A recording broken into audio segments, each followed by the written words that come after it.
Good afternoon. It's 3 o'clock. I'm Joseph Bonanno live from the 104.5 The Zone Studios. In NFL news today, Adam Schefter reporting that the Chiefs have informed Pro Bowl guard Trey Smith that they will place the franchise tag on him. The Tennessee product was drafted in the 6th round by the Chiefs in 2021 and has made one Pro Bowl and won 2 Super Bowls in Kansas City. He is set to have a 1-year and a $23.4 million deal off the franchise tag. The NFL and the NFLPA has announced that the salary cap will be set at $279.2 million, a jump of around $24 million from the 2024 cap of $255.4 million. And the NFL Combine workouts currently underway in Indianapolis. You can catch former Vols James Pierce, Omar Norman Lott, and Elijah Simmons, who just ran his second run at 5.38 on the 40-yard dash as they work out on the NFL Network. For our foundation repair and waterproofing needs, you need to visit USSTN.com. Breaking news at once on your home for the Titans and Balls. This is 104.5 The Zone.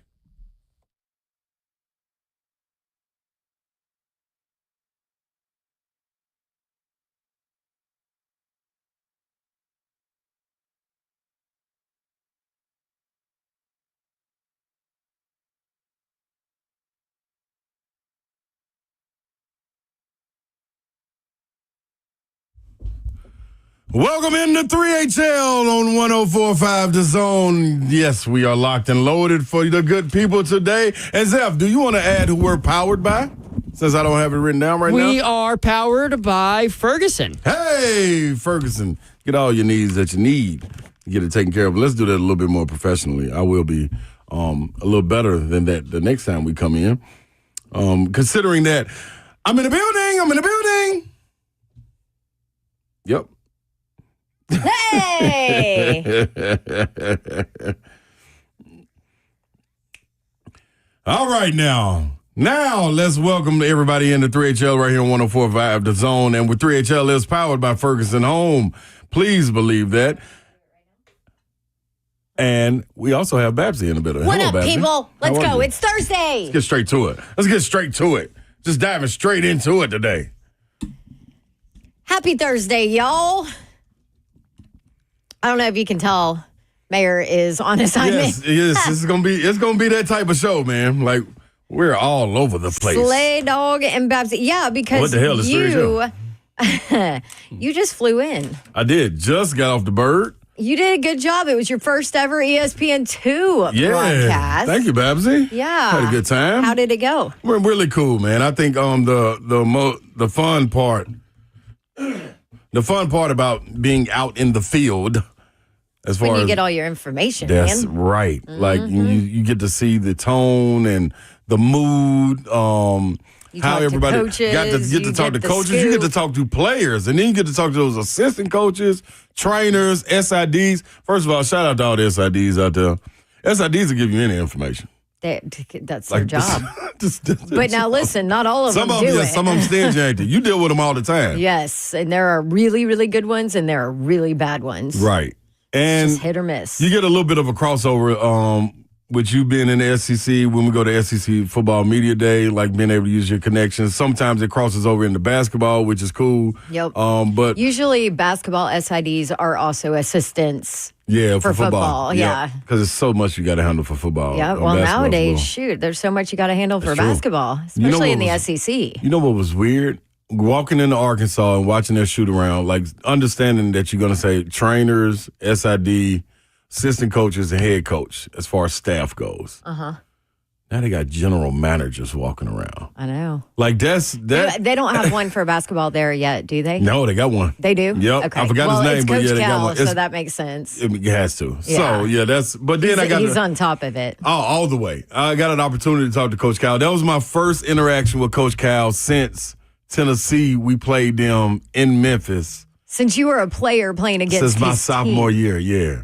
And Did we he got into a remember fight. you? He did, but he didn't. Wait, you got into a fight? Yeah, we got to fighting. With Coach Cal? No, with the team. Oh. In halftime, going into the tunnel, like real live punches thrown and everything. But Oh, since it was in the jeez. tunnel, You didn't start that, did you? Nah, I was helping though. CJ Black started it, Okay. but I went and helped my teammate out. So no referees were right there in the tunnel, so nobody got ejected. So we just got to, put that to the side. But did you have to run into the same tunnel to go to locker rooms? I don't know why they did that. Yes, That's so dumb. This is when they were playing in the pyramid before they had the FedEx Forum, and they were playing in the pyramid. Yeah. And it was we had one entrance, and it was dumb. And they knew we were going to get into it. We got into it during the game, but Coach Cal didn't recognize me the first time when he came through. So we sat there and talked for a second, and it still didn't dawn on him. You didn't tell him? No, I didn't. I wanted to see if somebody else told him or would he recognize. So when he came back around after they finished shoot around, he walked up. I went to use the bathroom. I was coming back out. They was finishing. He was like, "Now, who was your coach up there? You was up there with Tony Harris and Vincent Yarbrough." And I was like, yeah. It was like, didn't we get into it a little bit? I was like, yeah, we did. So we you did, remembered Coach. that. Yeah, so then I told him, You were like, it wasn't me. Right, it wasn't me, Coach. Listen, it wasn't me that started it. Rodney Carney also, me and Ramon's brother on our father's side, he played for Coach Cal. Okay. So that was a good tie-in, and he was rapping about that like he just talked to him a couple of days ago, and that was a fun conversation. Then me and DeJuan Wagner know each other. Scooter McFadden, some of his players, we know each other. So that was a cool little chemistry, and it kind of broke the ice for him to, you finally get a smile. Because if you don't know him, he'll stay guarded. Oh, yeah. He'll stay really guarded on you. So, but it was cool. I can see how a guy of his stature, like you get around Bruce Pearl and you get used to seeing him. Coach Cal being around him, you see how he can walk in them living rooms and get them high-rated recruits to come on in. He got a nice way and aura about himself.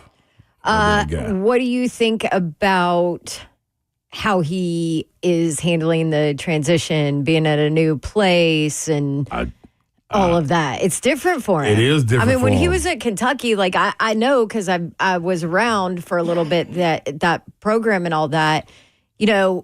He had his staff in place. Everybody knew how he wanted things. Like everything was kind of he just was there, right? Yes. And I'm not saying that he didn't coach or recruit. No, but it was rolled out. You know what I mean? Yeah, it was all rolled out. Everybody knew what to expect. He was the man there. It was just like clockwork. Yep. Like his assistant coaches knew, okay, I'm handling this media. Yep. Okay, if Cal has to handle this media, I am to come in at this time to pull him out. Like everything was scripted and taken care of. Yeah, the good thing about where he is now, he has that same foundation around him. So a lot of those coaches that was on his staff then are there. Looking at Kenny Payne, some of his players. Well, and Tyler Kenny Payne Eulis. was gone for a bit. He was gone for a second. Came back. Yep. So and he got his son Kenny now. Payne one of the best recruiters? Like, oh my gosh, ever. There's no question. Yeah, and I think that's the difference. Sometimes you're not cut out to be a head coach, or you don't thrive in a head coach role. In that role that he's in with Cal, it is perfect. Like, the communication he has with the players, taking over practice, is perfect for him.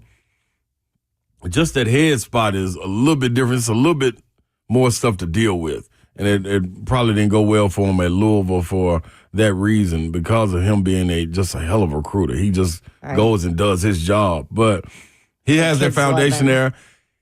And he was younger. When you were talking about him at Kentucky, right? It's different to see him at this age. You know what I mean? He's still got that little fire in him, but it's more tamed and he picks and chooses his spots. Right. You know what I'm saying? But he's still got that fire when because he can. He can. You know what I'm saying? Although taking over a program starting over, that's and they want to win. Fire you up. You know what I'm saying? So it's interesting to see they take well to him. I think they're for sure going to give him time. Him going on this little win streak is really, really helping him out. You can see him kind of exhaling a little bit. You know what I'm saying? Getting a little confidence. Yeah. It's good to know. It's good to see too. But that was fun. That was a fun game. I had a ball with Tom Hart, being able to call it. We got to throw our jokes in there, and then it turned out to be a hell of a game. It looked like it was going to be a blowout for a second. Trey Johnson for Texas was able to go out and break Kevin Durant's record, his freshman record, by scoring 39 points, broke it by 2, had an opportunity to win the game, but Arkansas was able to close it out. So, good time. Me and Tom Hart back on the call Saturday in Gainesville. So, Texas A&M in Florida. Okay. So, good. cool. So, by the time the SEC tournament rolls around, you will have seen probably like half of the teams in person. Yep. Mm-hmm. Yep, which is great to be. And you don't know how much you miss just being in the studio. Right. You know what I'm saying? Like, I can tell you that. Yeah, exactly. You get all the information when Sheesh. you're in person chatting with coaches. Yes, absolutely. So it is an there you go. added luxury of calling games and getting to know coaches, Right. developing those relationships, you know. Yep. But we got headlines. The combine's cranked up, Babsy. They're testing now. You're not really moved by this? It sounds No, like? I am. I think it's fun. Yeah. I mean, is there has anything stood out with the 40s yet, Zeph? Yeah, so CJ West from Indiana, 316 pounds, had 240s under 5, and his fastest one was a 4.95. Just upped his draft stock. That's moving. That's a big defensive lineman, right? That's what I told Zeph when we was watching. I'm like, dude, is that an edge? He looked too big to be an edge guy. That's a D lineman. That's a D lineman running 240s under 5. Rolling. Yeah, at 316 pounds. That's and so, crazy. Elijah Simmons, so far the first Tennessee Volunteer player to get in on the 40s. He ran a 5.38 both times on his 40. So, little Tennessee update there. That's how you get it done right there, man. I love it. How much does he weigh? He got to be at least 3. They'll probably lie on it. He can't lie up there. He probably at least 345, 350. What you think, Zeph? Give me 1 second. I'll get you the exact number. Or you'll get us the number that he had at Tennessee. No, I'll get you the number that he. That he is. 334. Ooh, And that's he lost some. He's Okay. 6'1", 334, and ran a 5.38. That's a little bolder. Okay. That's a little bolder. I wonder if those little boulders going to start to come back, though, with all this tush push and, I don't know, because the Packers are trying to ban it. They are. Which won't happen because don't you have to have unanimous? Yeah, ain't nobody going for that. Yeah. Philly ain't going to bite for that. No, Philly's like, all y'all The brotherly can. shove. All y'all can ban it, but we ain't voting that way. Right. Good luck. Yes, day 2 of the NFL Draft Combine. So we have linebackers and defensive linemen that have all started. Other news across the NFL that affects Titans fans, right? Trey Smith, franchise tagged by the Chiefs, which you got to think eventually they will come to a long-term deal, I would assume, with Trey Smith. So there you go. Salary cap is now official. We will talk about that. Travis Hunter, Abdul Carter, both speaking at the Combine, and we'll hit on some of that. Have some of their sound as well, at least from Travis Hunter. So we can talk about that. Titans did meet with Cam Ward. Zeph gave me, you weren't here yesterday. Zeph gave me homework. Did you do your homework, Babs? I did. Hey. He said, come up Great with student. a question or two each for the top 4 prospects. If you were the Titans, what would you ask them? Because we were talking yesterday. I was like, man, I wish that there was a job just strictly to go in and ask questions during an interview. I would love that. I got one that just popped in my head for Cam Ward and Shador Sanders. Okay, perfect. Write it down. We'll hit Right now. that. Yes, we will hit that the 4 o'clock hour. How's that? So I'll give you some time to think of some others. You can hit Travis and Abdul Carter, too. Other than that, we will talk Travis Hunter, who spoke from the Combine. We'll keep an eye on all the testing going on. We've got it on the TV here in the studio and would love to welcome your calls. Are you watching this Combine? Are you seeing anything? What are your thoughts about some of the news that is going around that will affect your Tennessee Titans? This is 3HL on 104.5 The Zone. The number 615-737-1045. Stick around.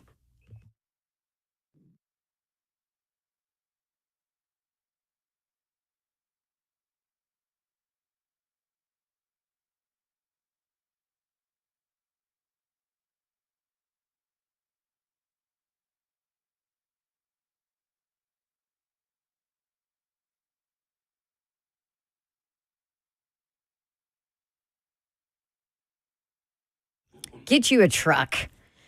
Maybe you've been thinking about it. I thought about it for a while, and then I called my friends at Two Rivers Ford and said, I want a truck. So I went and test drove 8 trillion trucks because that's what they had on the lot there at Two Rivers Ford. And guess what? Now's the perfect time because it is officially truck month at Two Rivers Ford. give a shout out here to the number one selling truck in America, which is the Ford F-Series. They are the best trucks on the road. I love my F-150. I will never, ever drive anything but a truck now.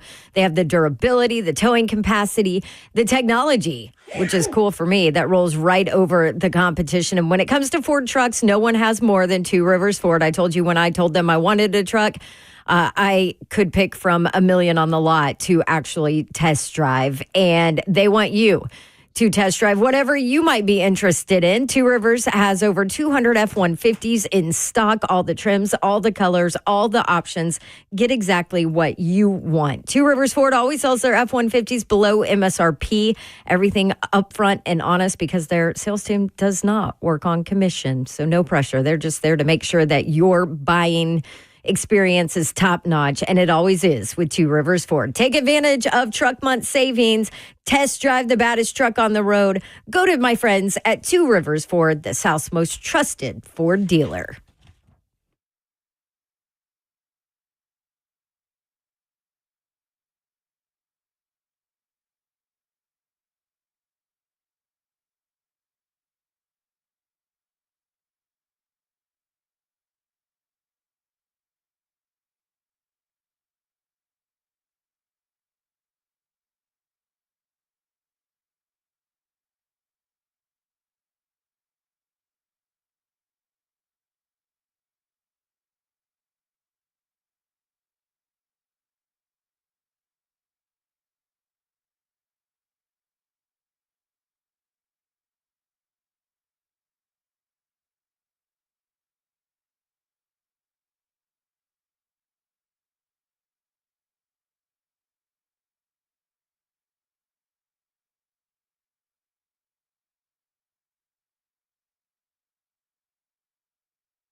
Welcome back into 3XL right here on 104.5 The Zone. Listen, we left off with the phone lines jumping about the one and only Travis Hunter. Two sides, playing the ball, Heisman Trophy winner. Listen, it's 111 and a half snaps a game averaged playing, Babsy. I love the half. Yeah, I don't know how you get a half. Like, because, divide it by the number of games and, there's your half. Okay, well, maybe he'll get a half in the league. Babsy, do you believe, before we jump into him and his comments at the Combine, do you believe he can do this in the league? Play both ways at that rate? No. Not even betting an eye. Like, this is not a You're talking about play being. that many snaps on both sides of the ball? No. Okay. All right. I don't. I like it. It's a grown man's yes, it is. league. Absolutely. Always has been. It's going to be interesting. I do think the man Do I think he can play on both sides of the ball? Yes. Do I think he can play that level and that many snaps on both sides of the ball throughout a 17 game? It's 17, right? Yes, Yeah. 17 games. Why did my brain just just a little fart. get mad at me? 17 game NFL season It's tough. to that level of that many snaps? No, absolutely not. That's tough. That's so, okay, so. And I know that he played power. Well, now it's power 4. I get it. It was power 4. But there, in the NFL, because of Ramone and watching him. I mean, these are big, grown, strong men at every single position. So real quick though, let me throw this out there. When I was talking to Savage, his gripe would be with skill players. Skill players never really have to play the entire game. Wide receivers get a break. Running backs get a break. Okay. Quarterbacks and linemen don't get a break. Even the D-line gets a break. Now, guys on an island. In plays or if they get taken out. Yeah, it's a lot of times. Say you get on a 4, you get on a 12-play drive. Right. Of those drives, you're not playing all 12. You're not playing all outside of offensive linemen. But offensive linemen are, They are. And the quarterback, bingo. But everybody else, so with that being said, Babsy, every case doesn't ask you to be, unless you're that lockdown corner guy that's not coming off the field and you traveling with somebody. But if that guy on the other end, DeAndre Hopkins or whoever your number one is, they get to take that break. Calvin Ridley. You get to take a break too, if you're defending him. So do you still think with taking that? I'm devil's advocate for you. You still don't think he can do it? I still don't. No. Okay. 615-737-1045 is the number to call. Not at the level to where it's worth it. Well, it's worth it to be a number 1 overall pick. Mm-hmm. So you don't think he's number 1 overall pick? No. Okay. Well, but it's all in the eye of the beholder. That's all it takes is one, Yes, absolutely. All it takes is one. So what position, Babsy, do you think Travis Hunter wants to play in the NFL? Where's the money? That's a good question. What did he say? I'm going to play both. That's not my job to figure it out. I like to play both sides of the ball. If they give me the opportunity to play both sides of the ball, I'm going to play both sides. Okay. How about this number 1 now? There go my girl. Get on, Babsy. What position have the teams brought him in as, and what does he tell them when asked why he can play both? I did some meetings at receiver, did some meetings at DB, so it's still up in the air. They say nobody has ever done it for real the way I do it, but I tell them that I'm just different. I'm a different person. So. I get it. You're different. NFL ain't. From top to bottom, this is not. There's no who did. You don't think he's a unicorn? Colorado State play that rocked his world. I'm sorry, Colorado. Yeah. Yeah, Colorado State when they put him out the game with Colorado the dirty State, hit. Yes. Mm-hmm. I mean, it's the and okay, you're this generational guy that can play both ways. You don't think you're a target? Mm-hmm. You're even more of a target.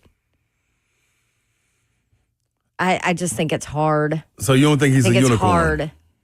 Even if he's a unicorn, I don't think that the type of unicorn that he is talking about that he is and wants to be in this league, I don't think that exists. That unicorn doesn't exist.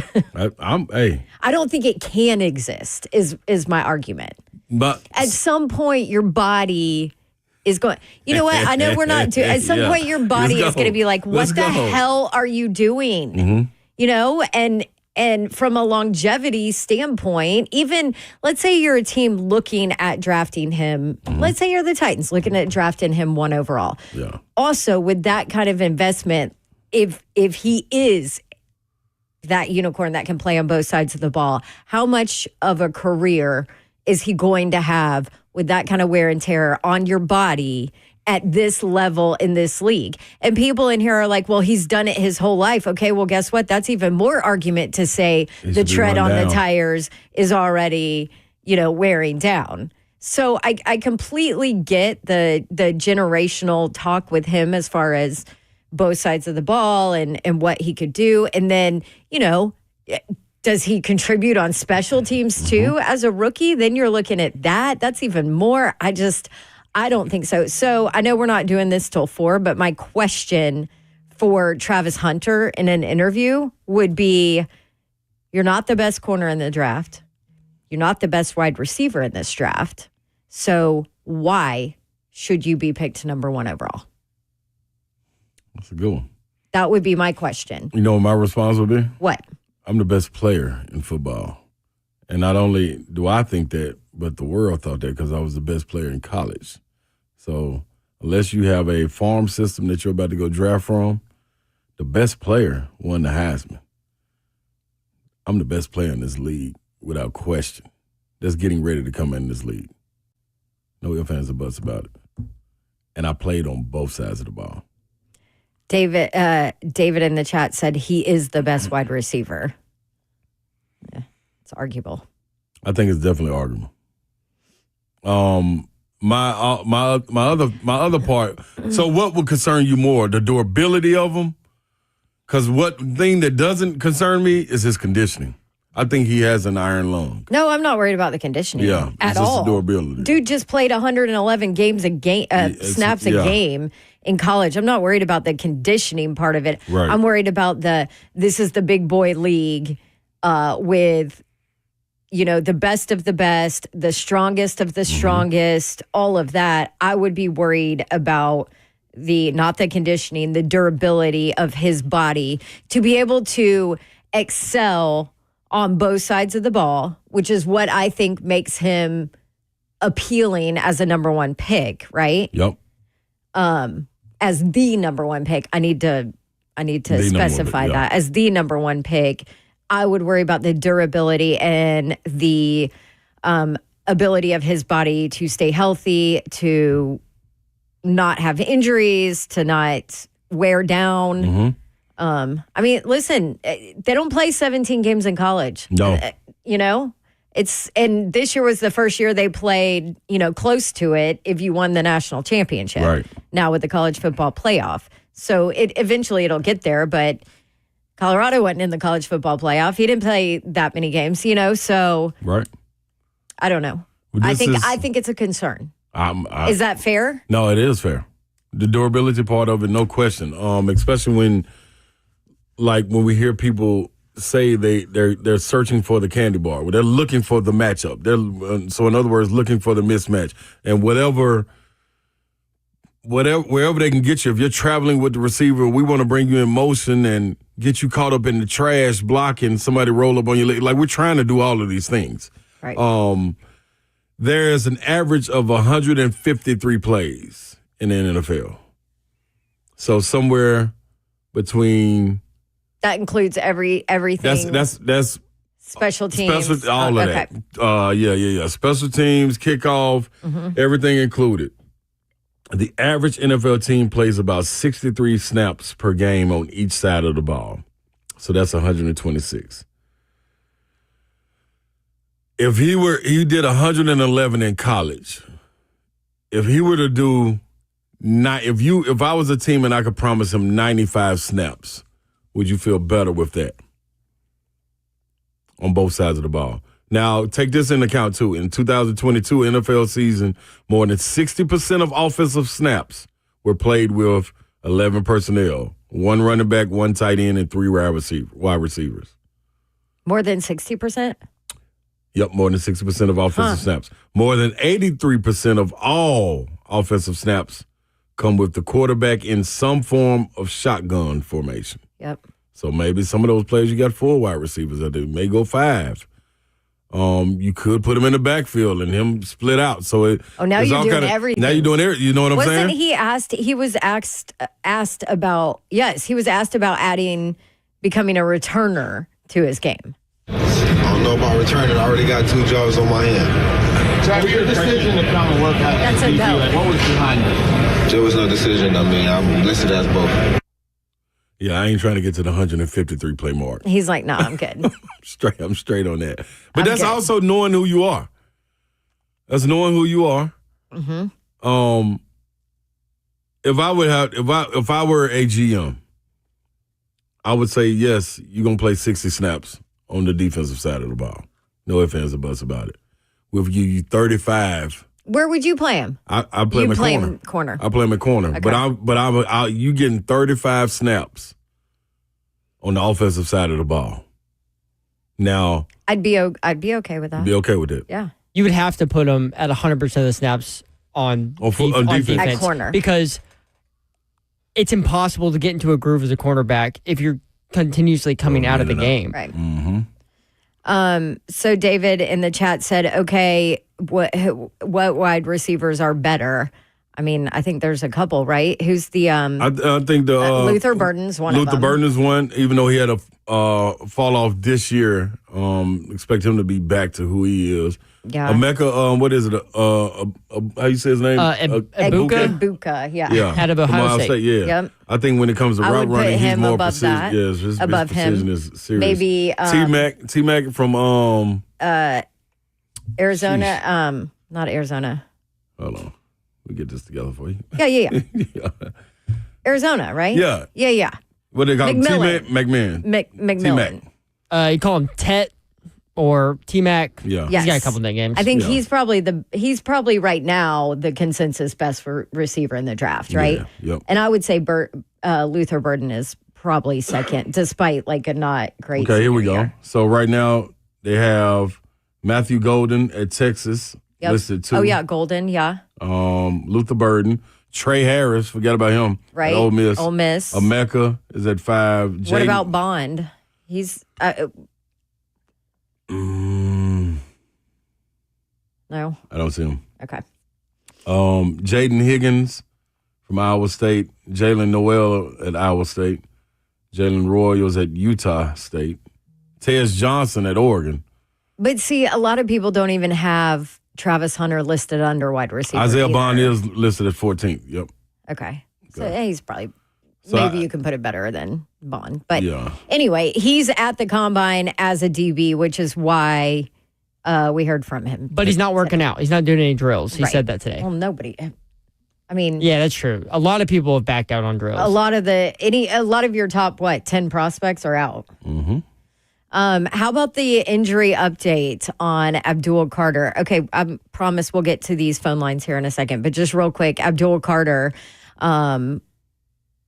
foot injury, right? So during all of his medical testing, they found a fracture in his foot that has to have surgery, correct? I think So, Shep- I don't- Or. So I don't think Either it's I don't think it's actually a fracture. I think it's it's a stress fracture, isn't it? Yeah, somebody lied then, sir. give me 1 second. Okay. Find out the real story. But regardless, I don't care.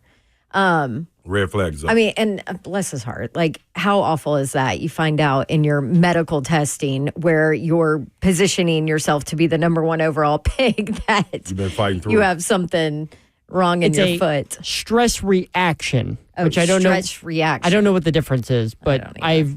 I've heard someone specifically say it's not a fracture. It's different. Okay, but it's something that An injury to his foot. Yes. could need surgery. And could need surgery. Yep. Yeah. Or he would need a bolt in his foot. Well, that's a little scary when Screw. you're talking about an edge guy, right? Yeah, screw. Yep. That's concerning. Let's get some of your phone calls. We got a lot of people that want to talk about Travis Hunter. So we will start with, I never do this, Dwayne in Old Hickory. Travis Hunter. guys. Hey, Dwayne. Hey, guys, I love the show. Thank I you. wanted to comment. I wanted to know if y'all heard what Champ Bailey had to say about how there's no way possible for him to play both sides of the ball in the NFL. Because we all know what a freak athlete Champ Bailey was in college and how good he was in the NFL. And I'm going to take his word for it. Playing both sides of the ball, that's going to be difficult in the NFL against those freakish athletes. Yep. It's going to be Just tough to wanted to hear do. what you guys thought about that. And, maybe some of the time offense, defense, but not full games. Yeah. So Champ Bailey played both sides of the ball in college. And so that's probably why he was asked, or why his opinion is pertinent on that. I did not hear what he actually said. He said no to in the NFL. He said where college was different. Okay. Gotcha. So anyway, yeah. Thank you for the call, Dwayne.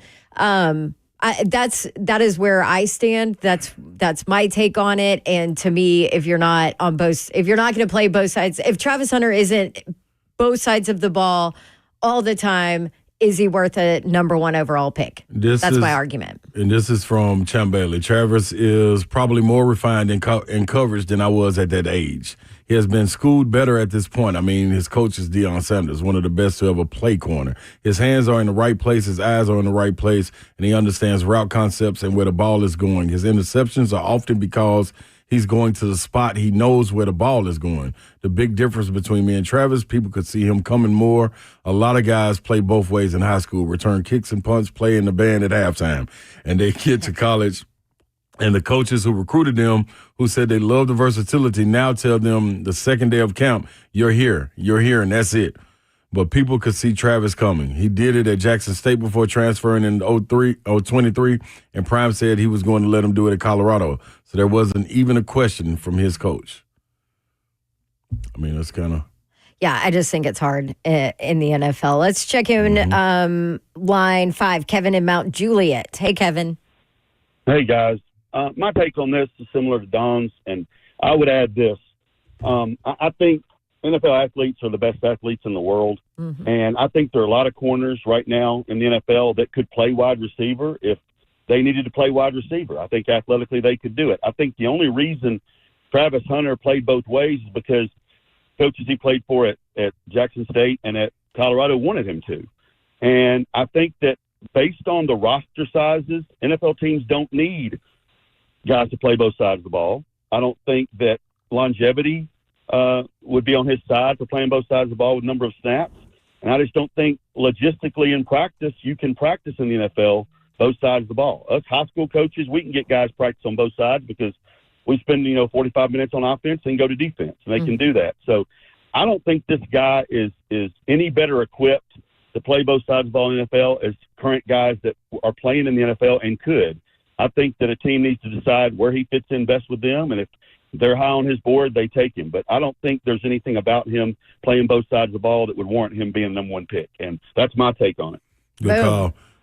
That's spoken from a coach right there. Yeah, my pushback on that would be, I think when you look at him and the way he plays the spot is different. I think when you start talking about professionals, they master something. Right. You know what I'm saying? So I don't think. But you're continually. Yeah, but I don't think, to his point, though, I don't think there's guys that we can go over there to the Titans and say, NWI, can you go over here and play corner? I don't think it's that. It's that wide range to pull from. Like everybody can do that. Everybody can't do that. Which is why we're even talking about That's why we're having this conversation. That's what I'm saying. And that's what Travis Hunter knows. But I see what his point was, talking about those that have focused on corner. A lot of times your corners were wide receivers in high school too. You know, they played both sides of the ball in high school. You see it all the time. Right. You know, or, you know, a receiver that played quarterback in high school or what have you. Mm-hmm. So I see what he's saying from that standpoint. I get that. And I think his spot is cornerback. But I do think he is talented enough and enough of a ball magnet. You've watched him on the cornerback spot on defense to be able to say, dude is going, like I keep saying, the 50-50 balls, give me him. Mm-hmm. I'm fine with him. Comeback catches 50-50 balls and him knocking the ball down if he doesn't have the opportunity to catch it. But he's going to attack that ball and go catch it. Now, I'm with you. Him not going to play 65 plays on offense either after he's playing 60 on defense. But I am cool with him going to get packages in it. Yeah. You want an offensive package here and there? Yeah. We'll throw you a bone. I totally get it. Like, why would I take him over and put him in a spot where I know it's a wide receiver number one coming out? Why wouldn't I take the wide receiver number one? And yeah, that don't make sense. To me, all of this he's a wild card, though. Is why he's not the number one overall pick. Dustin in the chat, we're going to take a break here, but I just want to leave you with this. Where is it? Oh, come on, Davenport. Is it about him saying it's easier to play both ways in football than baseball? No, it's the immature. Oh, I saw that. Everything that he said today made him sound very arrogant and immature, and it's stupid to pick him number one. Dustin Gill in the chat. I'm going to let you respond to that after the break, Slay. This is 3HL 104.5 The Zone. We're back right after this talking Travis Hunter. You want in 615-737-1045. I never say the number.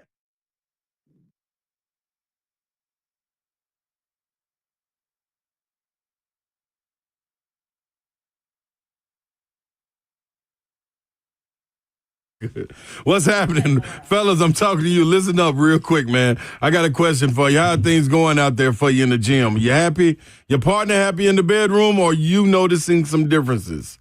Well, you got a lack of desire, that energy a little lower, your performance issues.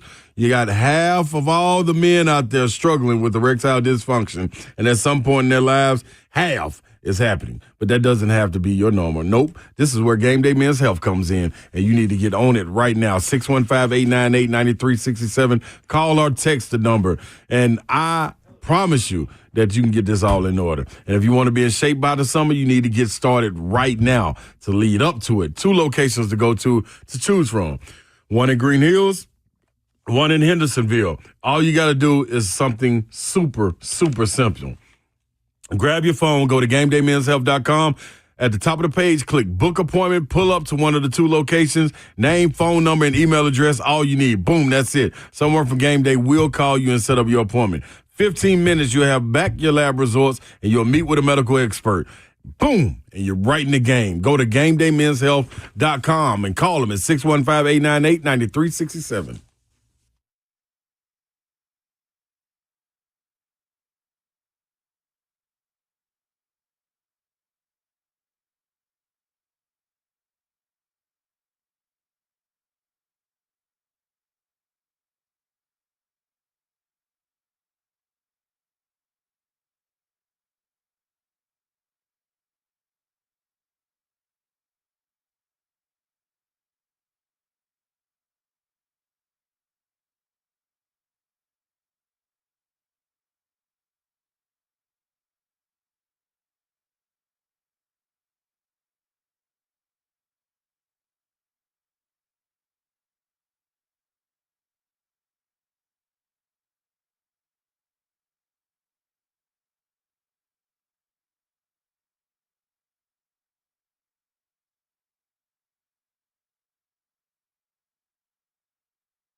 Welcome back into 3HL right here on 104.5 The Zone, locked and loaded with you on this good Thursday right here in the Music City.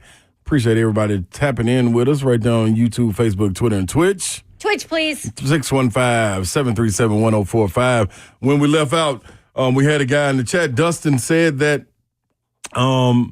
Travis Hunter was a prick and arrogant while being up there. He didn't say it like that. That's what he just said. No, he did call him a prick later on. Oh, that wasn't in the original. Yeah, that's what he was saying. So my rebuttal to that it was, well, my thing is you must just be upset with people that played for Coach Prime. If that's the outlook you had on, he said he would take Shedeur Sanders over Travis Hunter. So I also point back to when has anyone, and if anybody y'all can call in. We said the number 100 times, 615-737-1045. Except I forgot it. Yeah, it's okay.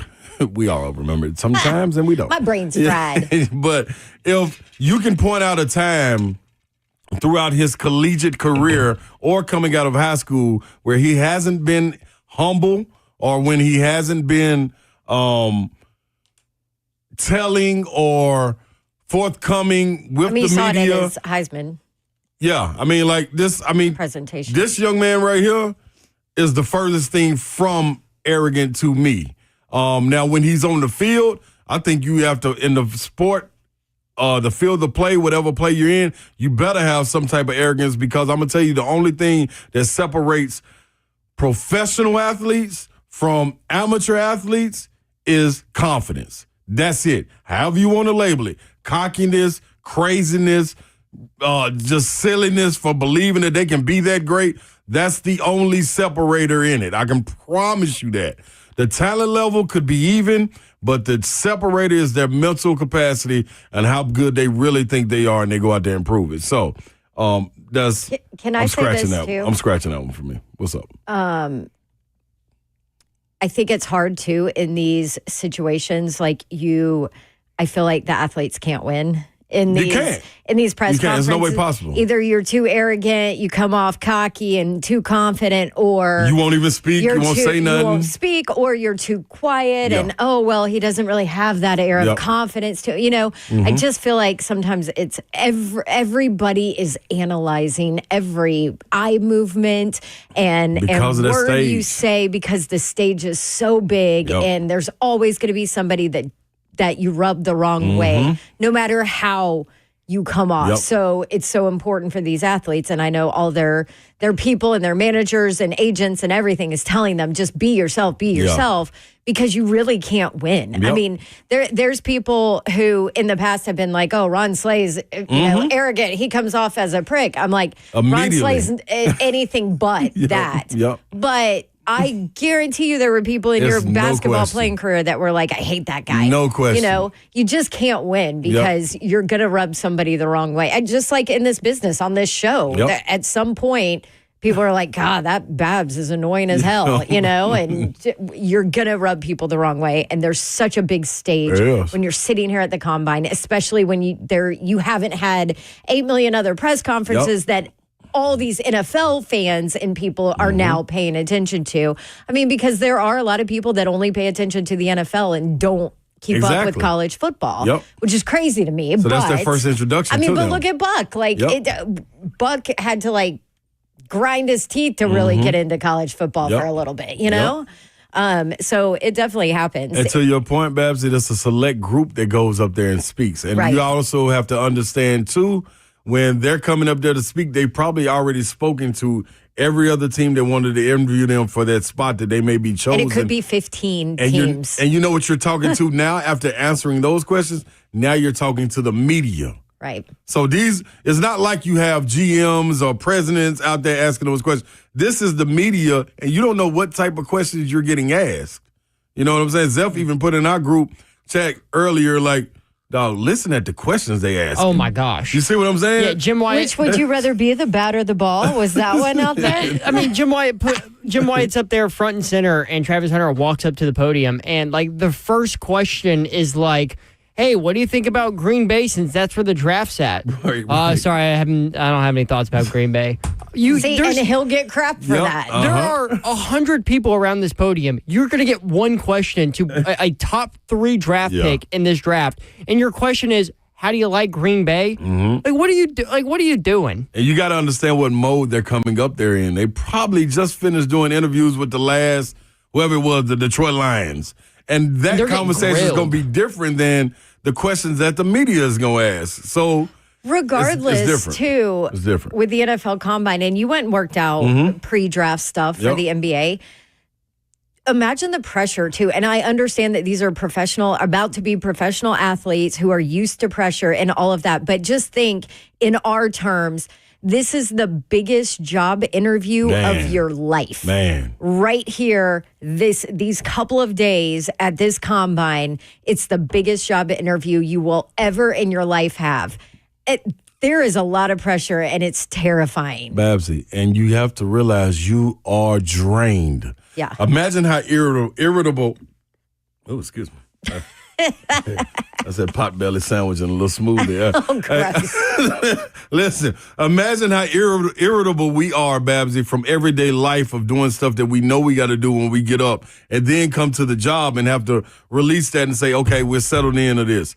They start in the morning. You go through, I'm telling y'all, it is a meat market. The reason Abdul Carter got found out about is because there's probably no pain in his foot. Seriously. And it probably hasn't affected him at all. When they lay you on that table, Babs, they're checking. Man, they everything. do. I mean, they do all kind of weird little twists and turns with your body. I'm like, I stood up after doing that. I was like, hey, man, dude, my knee ain't never hurt like that. Why is my knee hurt? Like, why would y'all twist it like that? You know what I'm saying? Like, are y'all trying to hurt me to see if I can bounce back? It was the weirdest thing. So you go through all that. Then you go through all the conditioning tests. Then you go through all the weight. Why you doing this is not saying, Ron Slade, you're up. Okay, we're about to do all of the drills now. We're going to do all your measurements, get it all out the way. Nope. You come here, let us see your wingspan. All right, now go stand back in line with those 60 other guys. Okay, now you come here. Let me see how big your hands are. Okay, now go stand back in line with the other 60 guys. You're doing this for 3 hours just roaming through, talking and keeping conversation. Man, you be irritable by the time you get to that. And then you ask a question like that. Man, get me out of here. Also, the thing about Travis... None of y'all are picking me. And by the way, you remember that injury that you had in 8th grade? Yes. We're going to x-ray and MRI you and do all that just in case. And they want to know all of it. It could come back. From when I broke my wrist my sophomore year in high school, they was asking, hey, man, why is this scar on you? You didn't list this on your on your sheet. Okay, we got to go take you and x-ray you. I said, man, I just played the whole high school career and college career with this in my wrist. Like, it's never been a thing. Yeah, well, let us come get an x-ray of it. Wow. I'm like, dog, and I had to start all the way over. Man, I'm telling you, dog, that's the... I don't think I've ever heard your combine It's crazy, story. I'm telling you. And with Travis Hunter, you got to think, the moment he shows any sort of hesitation about not being able to play both ways, people like me are going to jump on it. People are going to jump on it, Exactly. and they're going to attack him. So him going up there and being short and direct about it is the only way he's going to get through hundreds and hundreds and hundreds of questions of one question. Travis Hunter, can you play both ways in the NFL? Yes, I can. I can do it. I've done it before. There's nothing else. I've answered it. There's nothing else you want me to say. What else can I say? Yeah. Anytime he changes it up or shows any hesitation, he's going to get attacked for it. And then it's going to be, oh, well, Travis Hunter doesn't think he can play. Maybe he shouldn't be top 5 in the draft. Yeah. I mean, you are over scrutinized like no other on so many levels in this thing. So that's wild. All right, Darrington, Jeff, whoever else there is on the line, we'll get to you in the 4:00 hour right when we come back. And then also, Zeph gave me homework. He said, give me the one big question or a couple of questions you would ask each prospect. Abdul, Travis, Shador, and Cam. We'll have that as well and get your phone calls coming up next. This is 3HL, powered by Ferguson Home on 104.5 The Zone.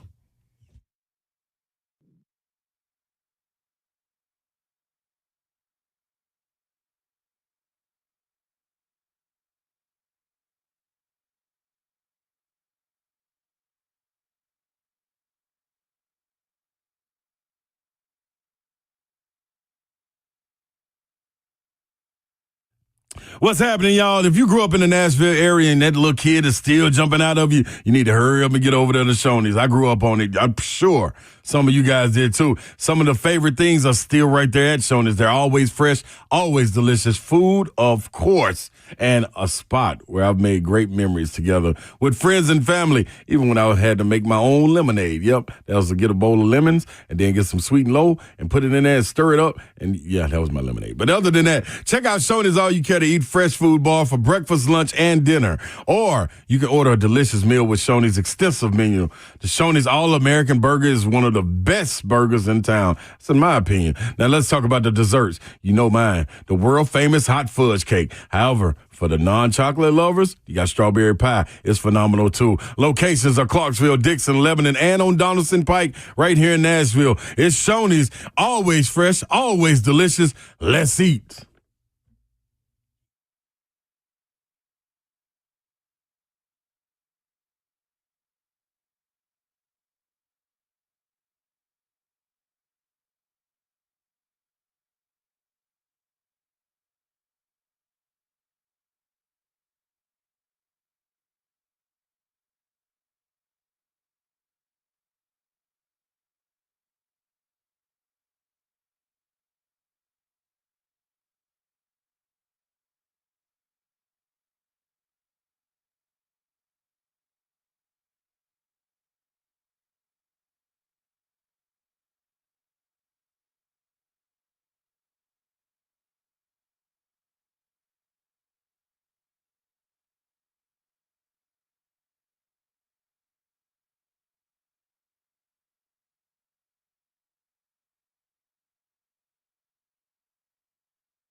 Good afternoon. It's 4:02. I'm Joseph Bonanno live from the 104.5 The Zone studios. In NFL news, Adam Schefter reports that the Chiefs have informed Pro Bowl guard Trey Smith that they will put him on the franchise tag. The Tennessee product, drafted in the 6th round by the Chiefs in 2021, has made 1 Pro Bowl and won 2 Super Bowls in Kansas City. He now gets on a 1-year, $23.4 million deal. The NFL and the NFLPA have announced that the salary cap will be set at $279.2 million in 2025, a jump of around $24 million from last year's number of $255.4 million.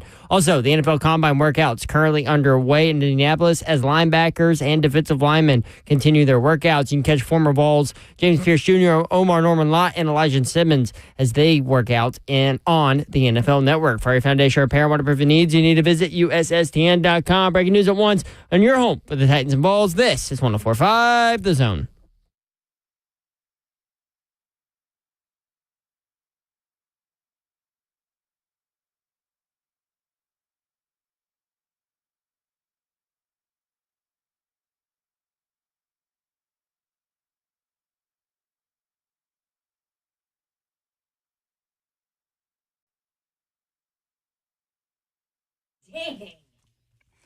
What's happening?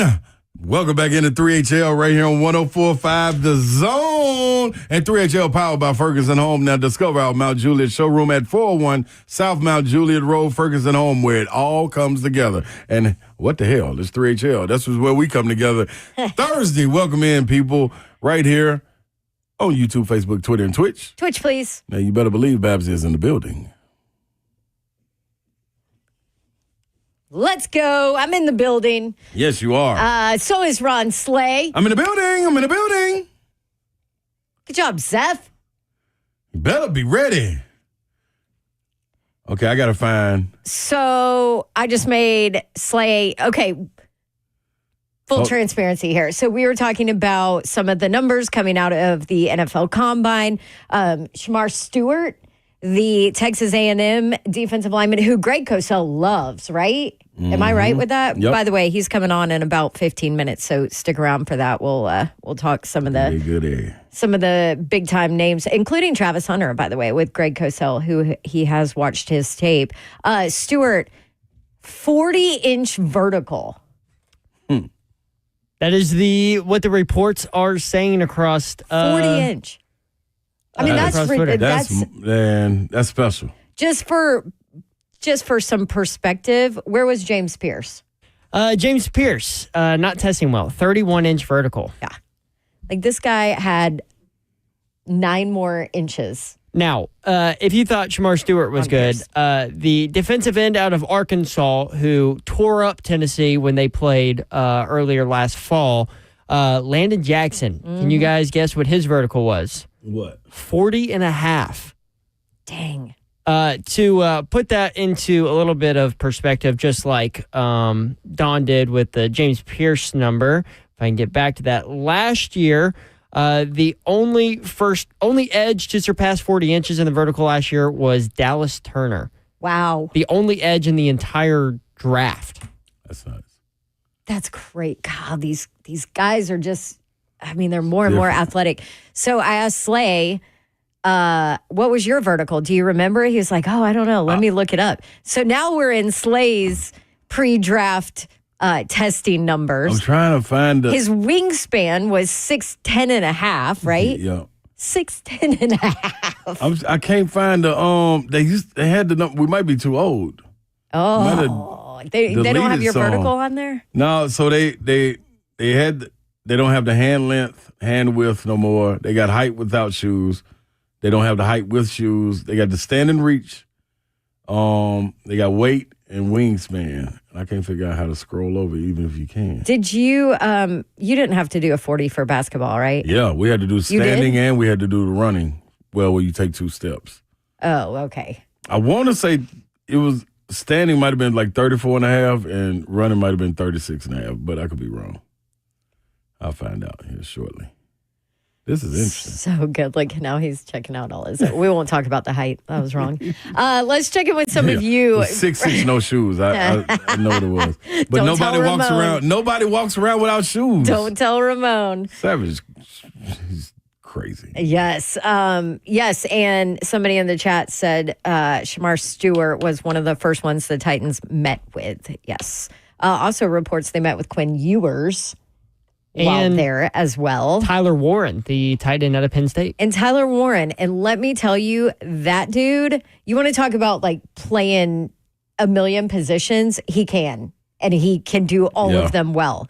And literally, his OC said, I would just randomly, like at night, laying in bed, come up with a play and be like, hey, Tyler, the next day, what do you think about this? You think you can do this? You think you can line up as a running back? You think you can, line up outside? What do you think? And every single time he was like, sure. Easy. And told him once, and kid had it down and knew exactly where he needed to be and the right depth and absolutely everything. I mean, he is so versatile and so talented and so smart. Really, really smart. Gotta love it. I really like that guy. All right, let's check in with some of you. How about Jeff in Nashville talking Travis Hunter? Hey, Jeff. How's it going? Good. How are you? Doing good. I'm going to start off by saying I can no longer hear anyone say our GM's name without hearing your voice in my head. So Morganzi. I'm so sorry. it's entertaining. But, as far as Travis Hunter's concerned, I mean, I like the confidence, and nobody makes it in any sport without having or thinking they're the best. That just kind of goes along with territory. Yeah, I mean, you have to. I think he's underestimating how much faster and how much harder the pros are going to be than everything he's already done. Right. And that's and it's not a knock on Colorado or the conference they play in or any of that, but 17 games at this physicality in the NFL is hard. That's hard for absolutely on both sides of the ball. It's hard on one side of the ball. Yeah. I mean, how many rookies come into the league talking about it so much faster than I thought it would be? Yep. Exactly. And a perfect example, too. Look at, and I understand he plays every single snap on offense, but J.C. Latham, towards the end of the season, talked about the grind of the longer NFL season and how it really catches up to you and it gets you. Oh, yeah. I mean, more speed, more physicality, more games, more snaps. Yep. Running both sides of the ball is not going to work. I agree. At least not running both sides of the ball, high levels. I could see him in a package or two offensively. Thanks for the call, Jeff. Darrington, Nashville. Darrington, what up? My beautiful people. It's a beautiful day, so I get to talk to beautiful people. I'm loving it. I know, and it is a beautiful day. Yeah, that's how the mayor would always say it. One, Buck comes off as a crazy cat lady. And let's be honest, he's a crazy cat lady. Yes. Next, they talk about the whole Travis Hunter thing. For me, I feel like depending on the team that he goes to, why couldn't he play both sides of the ball full time? Just like if you go to like a Baltimore, a Buffalo that are run heavy, run dominant, and you're not going to be the number one receiver, like a Charger team. Yes, you can play both sides of the ball because you're not going to be on the field that much offensively anyway because it's mostly two tight end sets. That's how it goes with the number one receiver being out there. If he was to be in Tennessee, I think he would be better than Awuzie. I think he would be better than Snead because his ability of being there is already going to be probably better than Snead. You don't have to worry about a knee. So I mean that right there, a lockdown corner could be something that is game changing. Now, when you're talking about offensively, he reminds me of and I want to say because of the talent that he might have faced in the Division I Colorado, that he might be like a D2 version of what CeeDee Lamb was in Oklahoma. Because CeeDee Lamb did not grade high as far as route running and being a prototypical receiver. And now we see what CeeDee Lamb has become. So I just think in that aspect, with the right system, and people talking about he might underestimate the talent on this level. I think his coach would now allow him to underestimate the next level. So I just want to see y'all guys take on that. Y'all have a beautiful day. Thanks, Darrington. Yeah, I that's why I think it's important to where he gets drafted. And I think that's what Travis Hunter said when he was asked, where do I want to play? Yeah, I want to play both ways, but it's also going to whatever the team needs me to do. It's not him putting himself in a box. That's why I think it also be packages for him.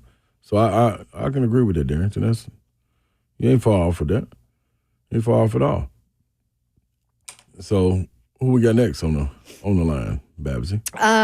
Last one. By the way, I had said that we were going to do the one question you would ask each prospect in an interview. Mm-hmm. We're going to do that at 4:45 instead, Yes. so we can have more time with Cosell. Real quick, got to get a break, but let's check in with Aaron in Nashville first, real quick. Hey, Aaron, what's up?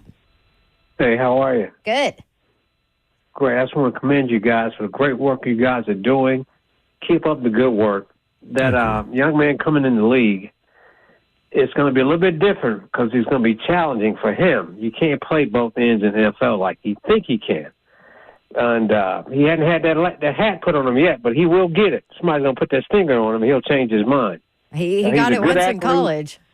Yeah, he's okay in college, but when he gets to the NFL, it's going to be a different guy, be a different mindset and a different game plan. So that being said, he'll do well, but don't come in the league arrogant like that because that'll change. That all change in the game plan. Let me ask you this: Why do you think he's arrogant? Because he thinks he can play both sides of the ball when that's all he knows. Why is that arrogant? He can't do what Deion did when Deion was in school. I'm a little bit older than those guys. So, No, I understand that, but I'm saying this man you saying he can't do what Deion did when he was in school, but he did do what Deion did more at Deion Colorado. didn't He won the Heisman Trophy playing both sides of the ball. So I'm just asking from the standpoint of, like, why do you all think that's arrogant from one take? He's got to slow it down just a little bit. Conversation, things that you can't really speak upon it now. You have to wait till you get there. He's not there yet. I understand that. So what answer would you have liked? How would you have liked him to answer that? Where you wouldn't have thought it came off arrogant? He kind of changed it a little bit. I didn't really get to listen to everything he said, but I think I tuned in just a little bit late on this conversation. I didn't get all of it. But He's talking about Dustin's okay. comment. Yeah, we're talking about. Yeah, don't take that. That was just a comment in the chat that we read. Yeah, go back and listen to it, and then He did say, I'll play wherever they want me to. Let me tell you this real quick before we leave and stay on the line real quick, caller. When I was just looking up some of the draft stuff, and someone commented, like on the message board, it says Slayer's a punk who never matured. So that was the difference between him and Luke Walton. Luke Walton got drafted. Oh wow! Could we still say that now, like 20 years later? Let me tell you, Clay. You see what I'm saying? Let me tell you, brother Clay. I commend you because I watched you when you was in high school. And you was a hell of an athlete, I think. Right. I appreciate it. I think because I saw you in full footage when you were an athlete. Yeah. You may not remember this, but back in the day, you had came over to my house. I was married to a friend of yours, Orlando Springer. Yeah. Oh, yeah. and I remember as you coming in, I was like, this cat gonna be good when he goes further in high school. Let me take it back a little bit further. I mean, that's just me saying. That was junior pro too. I respect you because I remember I got all the articles. I used to work at Channel 5 a little bit, but there you go. I remember that when me and Hope Hines used to talk. I said, this guy's going to be deadly when he go to the big leagues. I appreciate it, and you did exactly what you said you was going to do. I remember that. So that being said, I didn't mean to switch gears. No, you're cool. You're cool. That's all I was trying to get to. I appreciate it, man. Thank you for your call, bro. Thanks, Aaron. Appreciate it. All right, we got to take a quick break. Greg Cosell, the league's top tape evaluator, joins us next. We'll talk Travis Hunter, Cam Ward, Shedeur Sanders, Abdul Carter, and more after the break.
I love living in Middle Tennessee. We've got great restaurants, entertainment, sports, and one of the nation's top Ford dealers right here in our backyard. Two Rivers Ford. Remember that name. Two Rivers has been a staple in our community since 1983. They're locally owned. They have a non-commissioned sales team, and they sell below MSRP. They've been doing business with integrity for decades. Two Rivers Ford, the South's most trusted Ford dealer.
Welcome back in to 3HL Radio 104.5 The Zone. We've got the special guest, the man of the hour, who's probably been running more 40s than everybody else up there. The one and only Greg Cosell of NFL Films. Welcome in, Greg. How you doing up there, brother? Slay, my man. Hey, I had a run of 40 when I was in college for baseball. Really? Oh, I did. You know what I ran? What? I remember it like I did it yesterday. What? I ran a 4.8. Hey, Cosell moving with that height, too. Athlete. Yeah. Yeah, that was back. That was when I was a freshman in college. So that was like back before they had indoor plumbing and all that stuff. That was a long time ago. yeah. All right. Greg Cosell, executive producer, analyst, NFL Matchup is with us, senior producer for NFL Films for lots and lots of years. And we just had about a 2-segment breakdown of Travis Hunter, Cosell, because he's fascinating. He spoke to the media today. Everybody has an opinion on both sides of the ball, and I promise you we are 50-50 in our chat at what he's better at, corner or wide receiver. So you're the man. You broke down his tape. You tell us. Well, to me, I think Travis Hunter in the NFL should be a corner.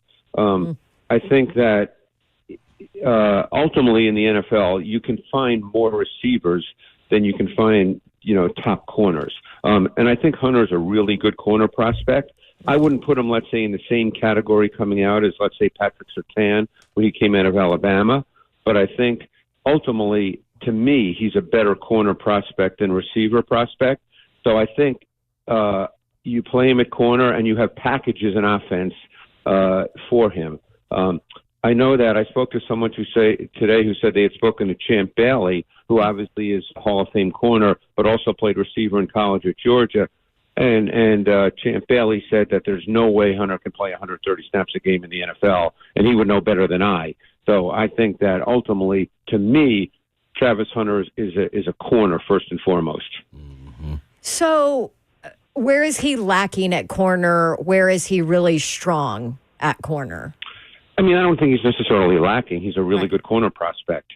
I mentioned Surtain only because I thought Surtain was almost the perfect corner prospect. And I think if you speak to coaches in the NFL, they'll tell you that Surtain is universally regarded as the best corner in the league. So that's not a knock on Hunter. I just don't think he's quite at that level. I mean, to me, Surtain was just – plus Surtain's bigger. You have to keep in mind, Hunter is not big. Now, he's not small. It's not like he's slight and can't play outside corner. But Hunter's not big relative to, let's say, Surtain. So I think he's a really good prospect, and I think he'll be a really good corner. I just wanted to make that comparison because I know, in this social media business, now when we talk about guys, because, it's every single day, every 5 minutes, people talk about Hunter as if, they've never seen anybody like him, and they haven't in terms of what he did in college playing on both sides. I mean, that's ridiculous. I hope people appreciate how amazing that is. But from what I gather, that's not going to happen in the NFL. Okay. That's exactly what I was saying earlier. I'm like, it's a big boys game, with 17 games. So here's the other thing you got to think about, which I'm not sure if people think about, but coaches think about this. If you're going to play both positions, that means you have to be coached in both positions, okay? There's not enough hours in the week. I mean, unless you're just going to say to him, hey, we want you to run 2 routes, but then you limit your offense. Don't forget, this has been my best combine so far. I've been here, a little more than 48 hours, and I've had probably more conversations in the last 2 days than I had the last 2 years. Wow. And when you talk to coaches, everything is about the details, the subtleties, the nuances. They don't just say, let's go out. I spoke with, an Eagles defensive coach today. I had breakfast with him, and he was telling me a lot of the things that happened in the Super Bowl, which, that's stuff I'm not going to necessarily repeat, because that's, you have those conversations. You don't go on and say, hey, this is what he told me. Right. But the point is, everything is such detail. I mean, incredible detail with all the checks, with all this, with all that. And, so that happens on both sides of the ball. So it's not just a matter of, he's a great athlete. He can play receiver and corner. The NFL game has so much more detail than the college game. Great point. Makes sense. Yeah. So with what we've seen with Abdul Carter coming out, is this what should we do with this information? Him being hurt or him having to have surgery? Where does he fall now? Yeah, I don't know what that means. I don't know. I know he wasn't going to work out anyway because he'd hurt his shoulder, and I think in the Boise State playoff game. So he was not going to work out anyway. The thing with the foot, I guess, was new news. I don't know what that means, but I can talk about him as a player. Yeah. This is another lightning rod conversation, by the way, Cosell. Yeah, I'm sure, because of the injury, too. But Carter, don't forget, really played edge this year for the first time. He is a dynamic, explosive athlete. I mean, and he's going to be probably, I don't know what what his measurements were. Do you guys know that? I didn't see what his height and weight was. but I don't have it written down, but he's probably in the 250 range. He's really explosive off the edge. He was used as what we call a stand-up joker a lot at Penn State. He was basically used at Penn State the way that Micah Parsons was used in Dallas. Now, I did speak to someone who thinks that those similarities are fair, that's a valid comparison of what he could be. Now, he may not be that as a rookie because, like I said, he still has a lot to learn about rushing the quarterback because that's not what he did through his first couple of years at Penn State. So, now you get into the fact that he's not a finished product as an edge pass rusher, and that has to be taught. But he's a really dynamic, explosive athlete. Did you watch his tape from the year prior as well before? I didn't because I knew he was going to change positions, and because edge pass rusher is a far more premium position than stacked backer. I didn't watch his tape. This past summer from 2023. Okay, gotcha. In his film that you watched this year, did you feel there were times where he, I don't want to say took a play off because I don't think that's necessarily fair, but where he wasn't as explosive every play that maybe you felt like he could be? I can't answer that, because you have to remember think about this, okay? If I told you that Abdul Carter was going to come in the NFL and get 14 sacks as a rookie, wouldn't you say, boy, that's great? Yeah. Wouldn't you say that? Yep. Sure. Keep in mind that he probably is going to have 320 pass rushes. So when you think about the percentage of 14 sacks versus 320 pass rushes, it's really low. Yeah. So, I think people, they look at a sack number and, it's either good or bad, obviously, in people's minds. But, just because you don't get sacks, that doesn't mean you're taking plays off. You got to remember one thing too. There's a lot of passes where the ball gets out quick. There's 3-step drop. There's quick 3-5-step drops. The ball gets out. Pass rushers don't get there. That doesn't mean they're not working at it. I didn't feel watching his tape that, this guy's not trying hard. And I think you got to be real careful. I don't say stuff like that because you have to know what's in a guy's head. Right. I'm very leery of saying a guy is not competing at the highest level. Yeah, because you don't know what's going on in all facets. Yep. Yeah, and that is a really damaging thing to say about a player. And unless you know that, I don't think you can say that. I just don't feel comfortable saying that about a guy unless I had inside information. But because that's really damaging to say a guy doesn't try hard. Right. Does he have like the flexibility, bend, all of that aspect of edge? Yep, that he has. Okay. I will say this. One thing I've learned over the last number of years, and it's really helped me in evaluating D-ends and D-tackles, is you have to have a power element to your game. I've been fortunate the last 2 years to go to the O-line masterminds in Frisco, Texas in July, and all offensive linemen talk about is if a guy can't beat me with power, he's so much easier to block. So you have to be able to win with power. And I think he can do that. I think that's an area he needs to continue to get better at simply because he doesn't have a lot of experience as an edge pass rusher. But you have to be able to win with power as a pass rusher, whether on the outside or the inside in the NFL. I mean, I know we're talking about Carter on the edge, and obviously the Titans don't necessarily need interior D tackles, but just think about all the D tackles in the league who are high-level players. They all have power elements to the game. Just think about Jeffrey Simmons. Yep. I mean, it's hard to be a really good interior player in this league by trying to run around people. You have to have a power element. That's a great point. Yeah, you do. Does that play? Sorry, one more question about Carter. I just, and this is strictly eye test, watching him play in that SMU game, I felt like he was small. And I don't say small like small because, I mean, let's be honest. Everybody's bigger than I am. But you know what I mean. For that position, right. I felt like he was slight. Is that, I guess? Well, that's why I'm curious to see what his height and weight was. I didn't see that. That's out. All that information's out. I usually don't take a lot of note of that because when I get back to the office on Monday, I'm going to get the whole list of every combine number. So I'm not worried about like writing stuff down when I'm here because I'm going to see everything when I get back to the office on Monday. So I don't sit here and take notes. But does that about, go with the power part of the game? That's individual based. Power doesn't have to be purely a function of size. Think of Aaron Donald, who was very small for a D tackle and was one of the most powerful guys you'd ever see on the inside. Great example, yep. It is. Let's go to the quarterbacks. Anything changed from what you've watched? You watch extensive film on Campbell Ward or Shador?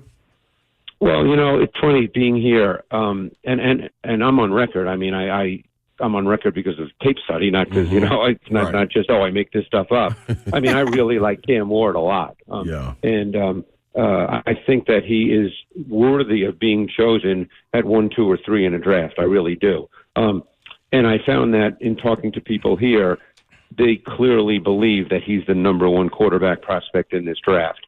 I've spoken to a lot of people who don't think Shadir Sanders should be in that conversation. And that's kind of the way I feel based on tape study. So we'll see how it plays out. You said that last week. Yeah, but because I'm done with my tape. I'm not going to change my mind unless I were to find out some damaging information that was separate from football. But as far as tape study, I watched Shadir Sanders 7 games at Jackson State, 7 games last year from 2023 at Colorado, and 9 games this year at Colorado. So I've watched like almost 25 games of Shadir Sanders for 3 years. Cam Ward, I watched 7 or 8 games from 2023 at Washington State and 9 games this year at the University of Miami. So, I'm done with my tape study. Nothing. Right. My opinion about each guy is not going to change based on tape at this point. Mm-hmm. Yeah.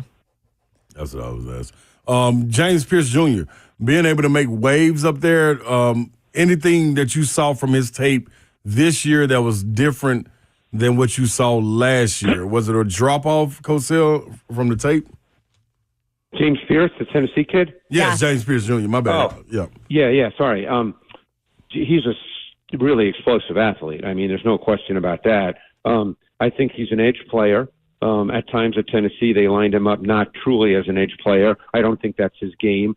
I think he's truly an explosive, sudden edge player who still needs work, which most guys do. I hope people understand that this is the way it works. What James Pierce is now, ideally, is not what he's going to be in a year or two. Right.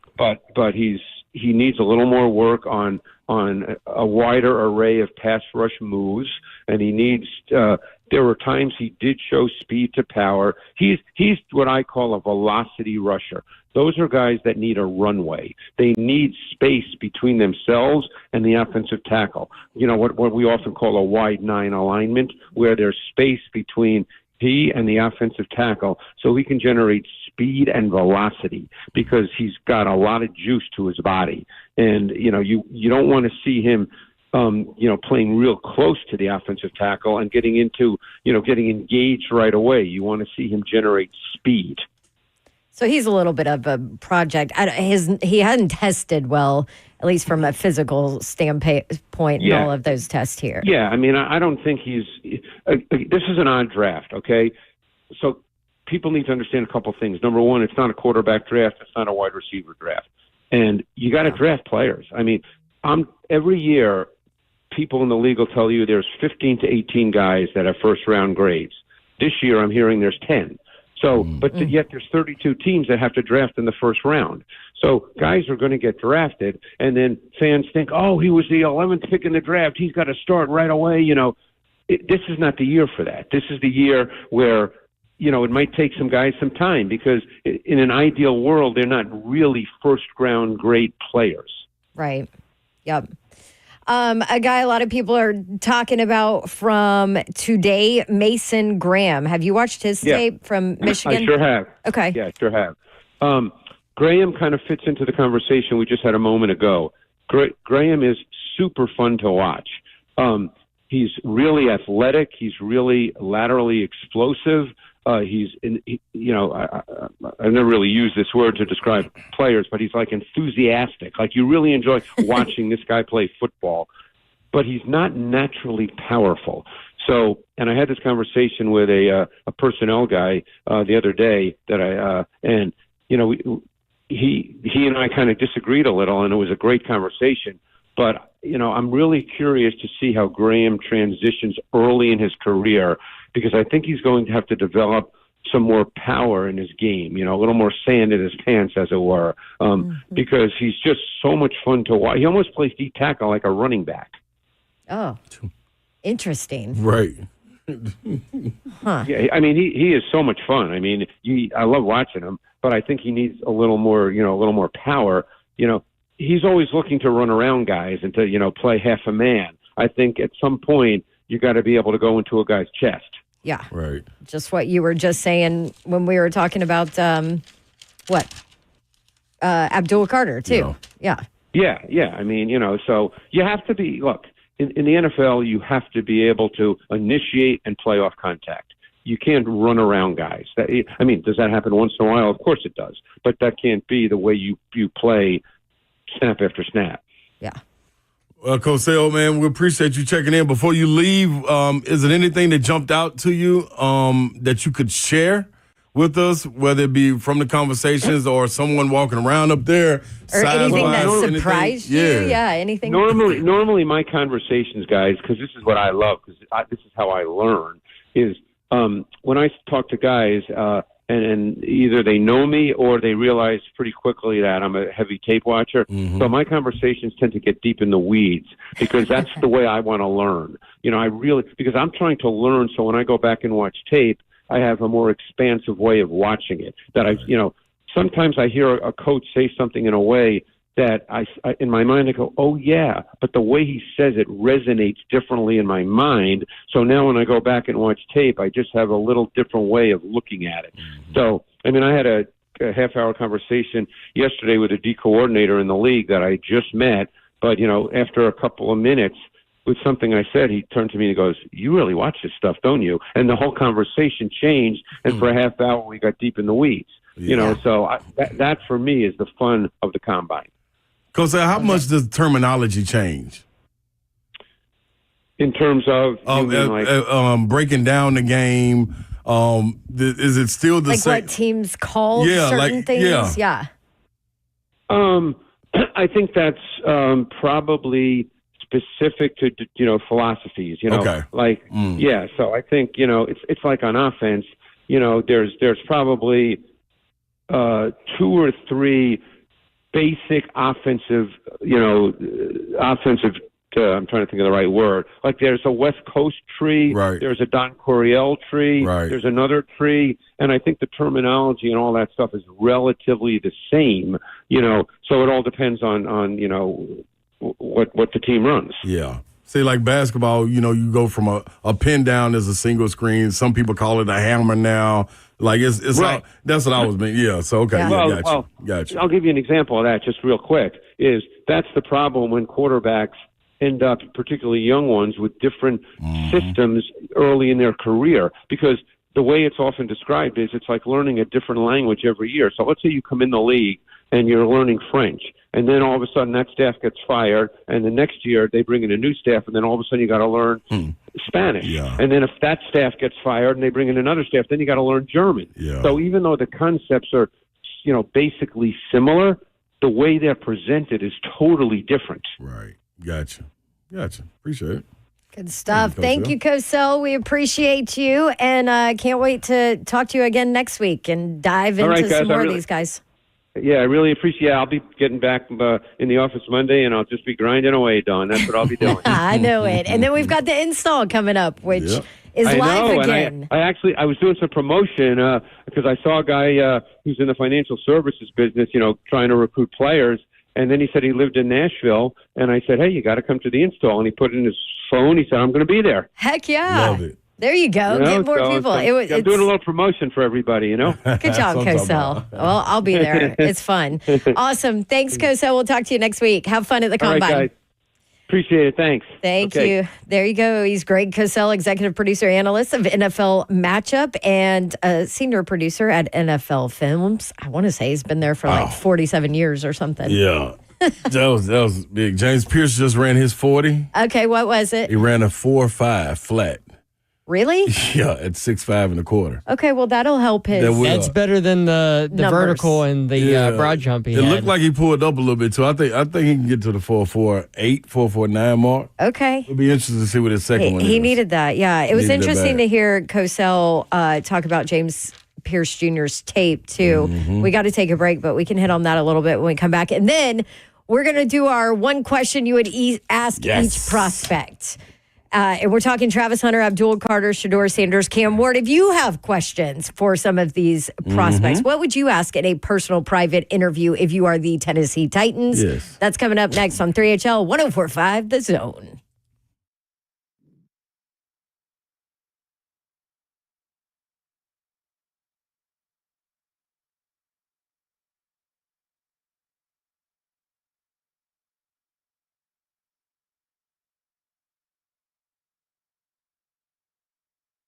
James Pierce Jr., best defensive lineman 40 time right now, 4.5 flat. Let me tell you who is the best at doing windows and doors. That would be Pella Windows and Doors of Nashville. Sometimes it's just time to upgrade those things in your home, like your windows and doors. You need replacement windows. I feel you because we needed them, and I wasn't excited about doing it. I'm not going to lie. And maybe you're where I am, but you still want the best, and you want the best company and the best people who gives you the best service and the best lifetime warranties. And that's Pella Windows and Doors of Nashville. Pella has been around for 100 years. This year is their 100th birthday, so you know they're a good company that likes to take care of their customers.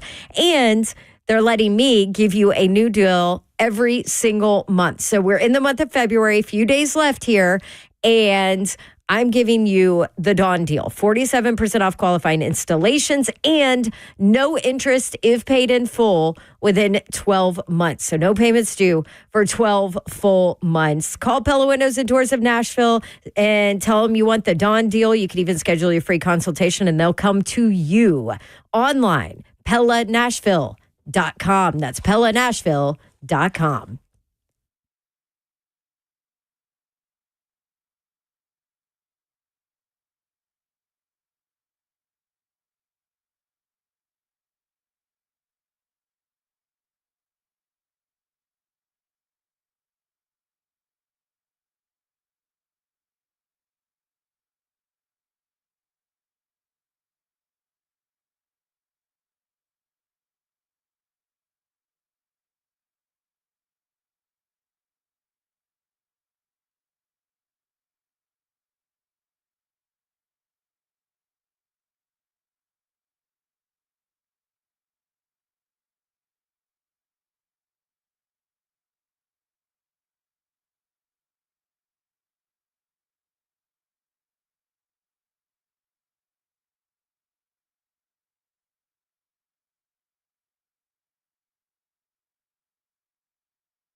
Welcome back into 3HL right here on 104.5 The Zone. We have been locked and loaded on this Thursday, a Combine Thursday. And it's a beautiful day, like the Ural already says. And for everybody wondering, Mayor is out on assignment today. Just to catch you up, we have hit on quite a bit from, nice little basketball. Travis Hunter conversation. Also had Greg Cosell hop on, so get your podcast where you get your podcast. Now, on to a more interesting part that everybody's been waiting on. Zeph gave Babs homework, people. He did. Yes, I did. What's the homework? Was your homework completed, Babsy? Yes. What was the homework, Zephyr? So yesterday we were talking, and Dawn was like, oh, man, I just want to ask Cam Ward so many questions. And I was like, well, what would you ask him? And, she's like, well, you put me on the spot, so I can't. I was like, all right, so go home and come up with at least one question for Cam Ward that you would ask him. If you were sitting in the room with the Titans and they were like, Dawn, go ahead, ask a question. What would you ask? Mm-hmm. And then we expanded it to the top 4 prospects I think that everyone thinks could go to the Titans. And that's the top 2 quarterbacks, Cam Ward, Shedeur Sanders, Travis Hunter, and Abdul Carter. So, yes. Dawn, what questions did you ask? Let's start with your guy. Hunter, because we've already talked about him. Let's start with Travis Hunter. We'll just hit the question and move on because we've dedicated way too much time of the show to a guy that's not going to play both ways in the NFL. Just threw that out there, huh? You like that? To Travis Hunter, I would say, you're not the best corner in this draft. You're not the best receiver in this draft. Why should we pick you number 1 overall? Slay already responded to that one. Yep. That's what I would ask Travis Hunter. And this is all we're talking behind closed doors with the teams and a Titans perspective. Okay? Yep. All right. Who's next? All right. Let's go with your guy, the one you want the Titans to draft, and we'll go Cam Ward. Okay. What would you ask Cam Ward? This is who I want the Titans to draft. All right. How you doing? I'm Cam Ward. Hey, Cam. All right. What on-the-field trait do you possess that will make you a franchise quarterback that will last for years to come?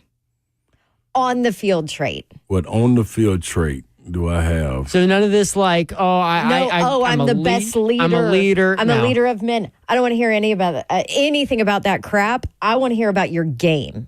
And part of that is because I feel like it's so well documented what kind of leader Cam Ward is. You've heard it from coaches. You've heard it from his teammates. You've heard it from assistant coaches. You've seen it in Shedeur Sanders videos. You've seen it in the whole Sanders family, dynamic stuff.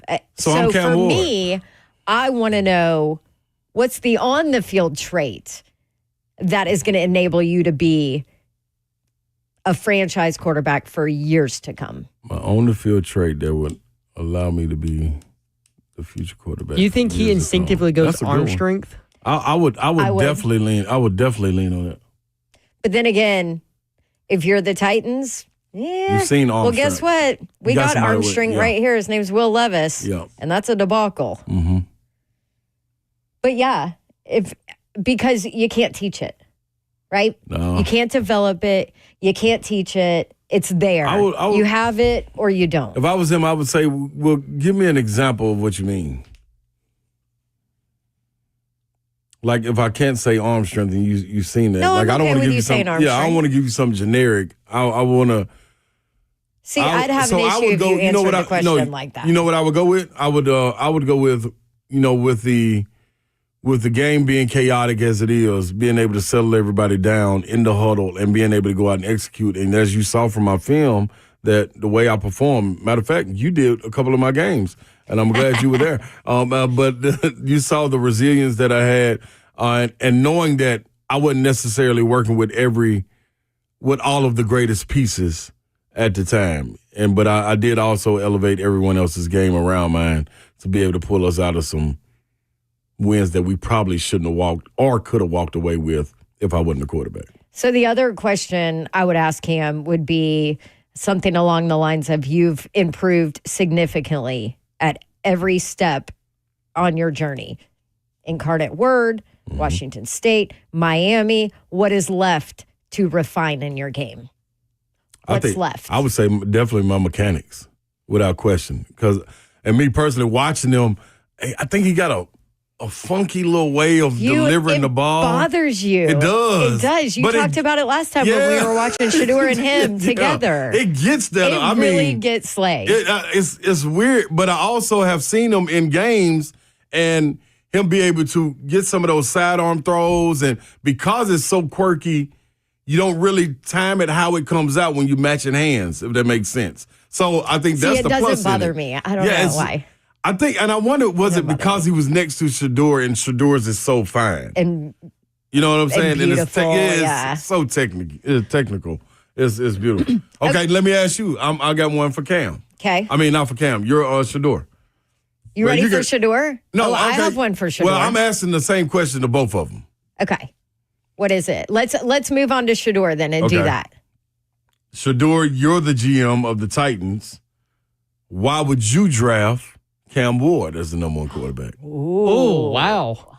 I like that. Mm-hmm. And the only reason I asked that because I got asked that. You got asked that? Yep. What would you want him to say? Would you want him to say, I wouldn't, I'd draft me? No, because I'm gonna come back and say, you're not on the board. You're the GM. So I need to know why you would draft him. Because no one knows him like you do. You worked out with him for the last 3 years. Day in and day out. Y'all have the same quarterbacks coach. So what is it that gives you? Okay, but then I'm just saying. But then he's selling somebody else as the number one draft pick. Absolutely. Did you get asked this in your NBA draft interview? I did get asked this. I think. Did they draft the guy over you? I don't remember, but I know it helped him. I think Shador would give a better answer than Cam Ward if you asked him that question about each other. I think Shador would give the better answer. I don't know. I think they both sell the mess out of each other. I do too. That's what I think too, Zell. I think so too. I think Cam might be, because if you watch all those like interviews of like from them working out together, Cam seems to be like I'm the guy, and Shador has that attitude too. But Cam seems to have it on a different level. Yeah, it's like a quiet level. Yeah, and it's like you kind of think it's like, oh, this guy doesn't he doesn't do he wasn't doing the media rounds like. We played that yesterday about Mike Girardi saying that teams were frustrated because he wasn't throwing himself out there to do these interviews and stuff. But I think he knows that he's the guy. So I think Shador would give the better answer because I don't think Cam would be able to. So bring that back up when we get Ramone in here. All right. Because he has a different perspective being around African American quarterbacks. Okay. And I think it's interesting, and I think he should share it with people, the way they seem to hold back and kind of protect themselves from putting themselves out there, to Cam Ward's point. And people coming off like that.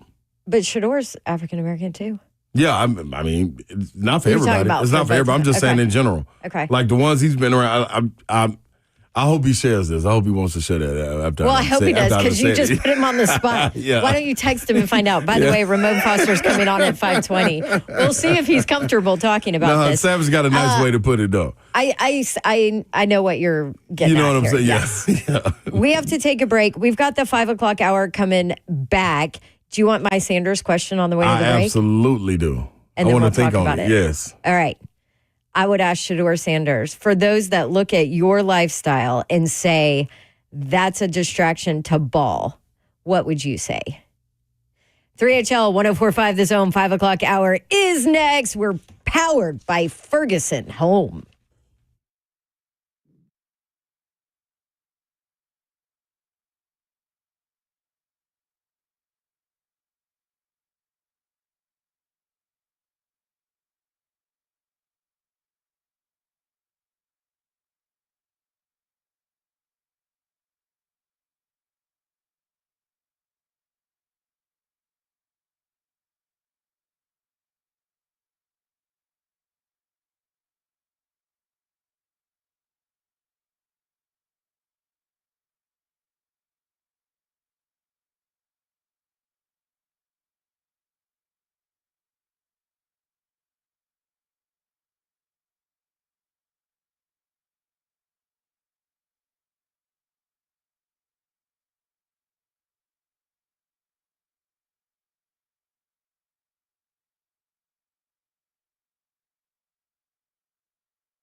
Good afternoon. I'm Joseph Bonanno. It is 5:03, live from the 104.5 The Zone studios. In NFL news today, Adam Schefter reported that the Chiefs have informed Pro Bowl guard Trey Smith that they will franchise tag him. The Tennessee product, drafted in the 6th round by the Chiefs in 2021, made one Pro Bowl, won 2 Super Bowls in Kansas City. He'll now play on a tag of 1 year, $23.4 million. The NFL and NFLPA have announced that the salary cap will be set at $279.2 million, a jump of around $24 million from the 2020 cap hit of $255.4 million. Also, the NFL Combine workouts currently underway in Indianapolis. You can catch former Vols James Pierce Jr., who ran a sub 4.5 with a 4.4740 just a second ago. Omar Norman Lott, Elijah Simmons also working out on the NFL Network. For your foundation repair, waterproofing needs, you need to visit USSTN.com. Breaking news at once on your home for the Titans and Vols. This is 104.5 The Zone.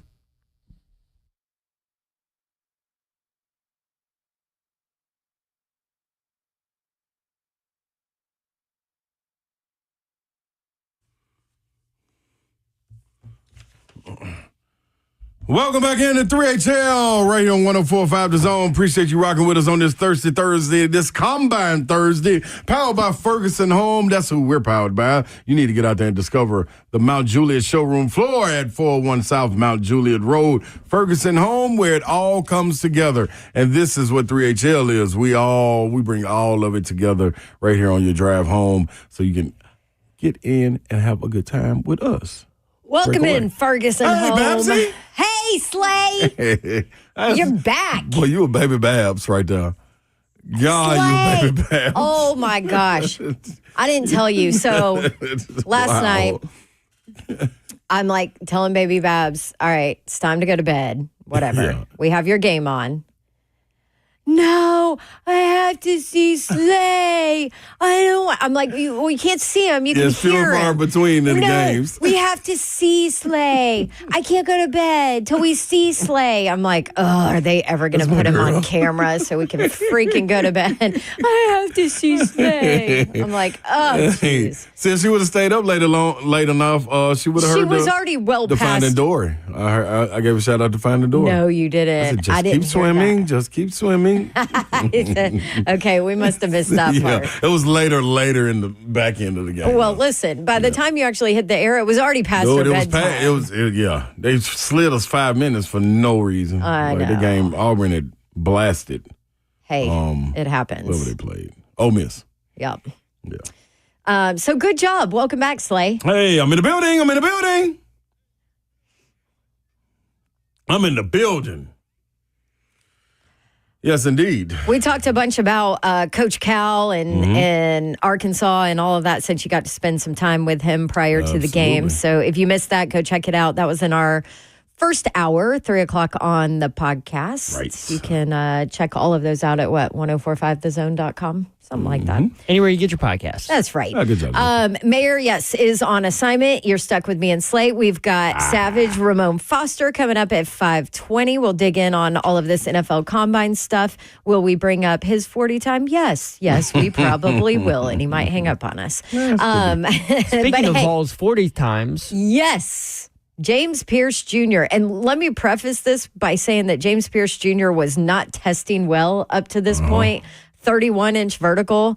That's it. And just for perspective now, these guys just busted through records on vertical. But Shamar Stewart, Texas A&M, 40-inch vertical. Arkansas defensive end Landon Jackson, 40.5-inch vertical. So that makes James Pierce Jr.'s 31 look really bad. But he has redeemed himself and possibly earned himself some money with his, what did he run? 4.5 flat first. Yes, and then second go around 4.47. 4.47, which crushes defensive line 40s so far this year. So his 10-yard split on that 4.47 was a 1.58. Wow.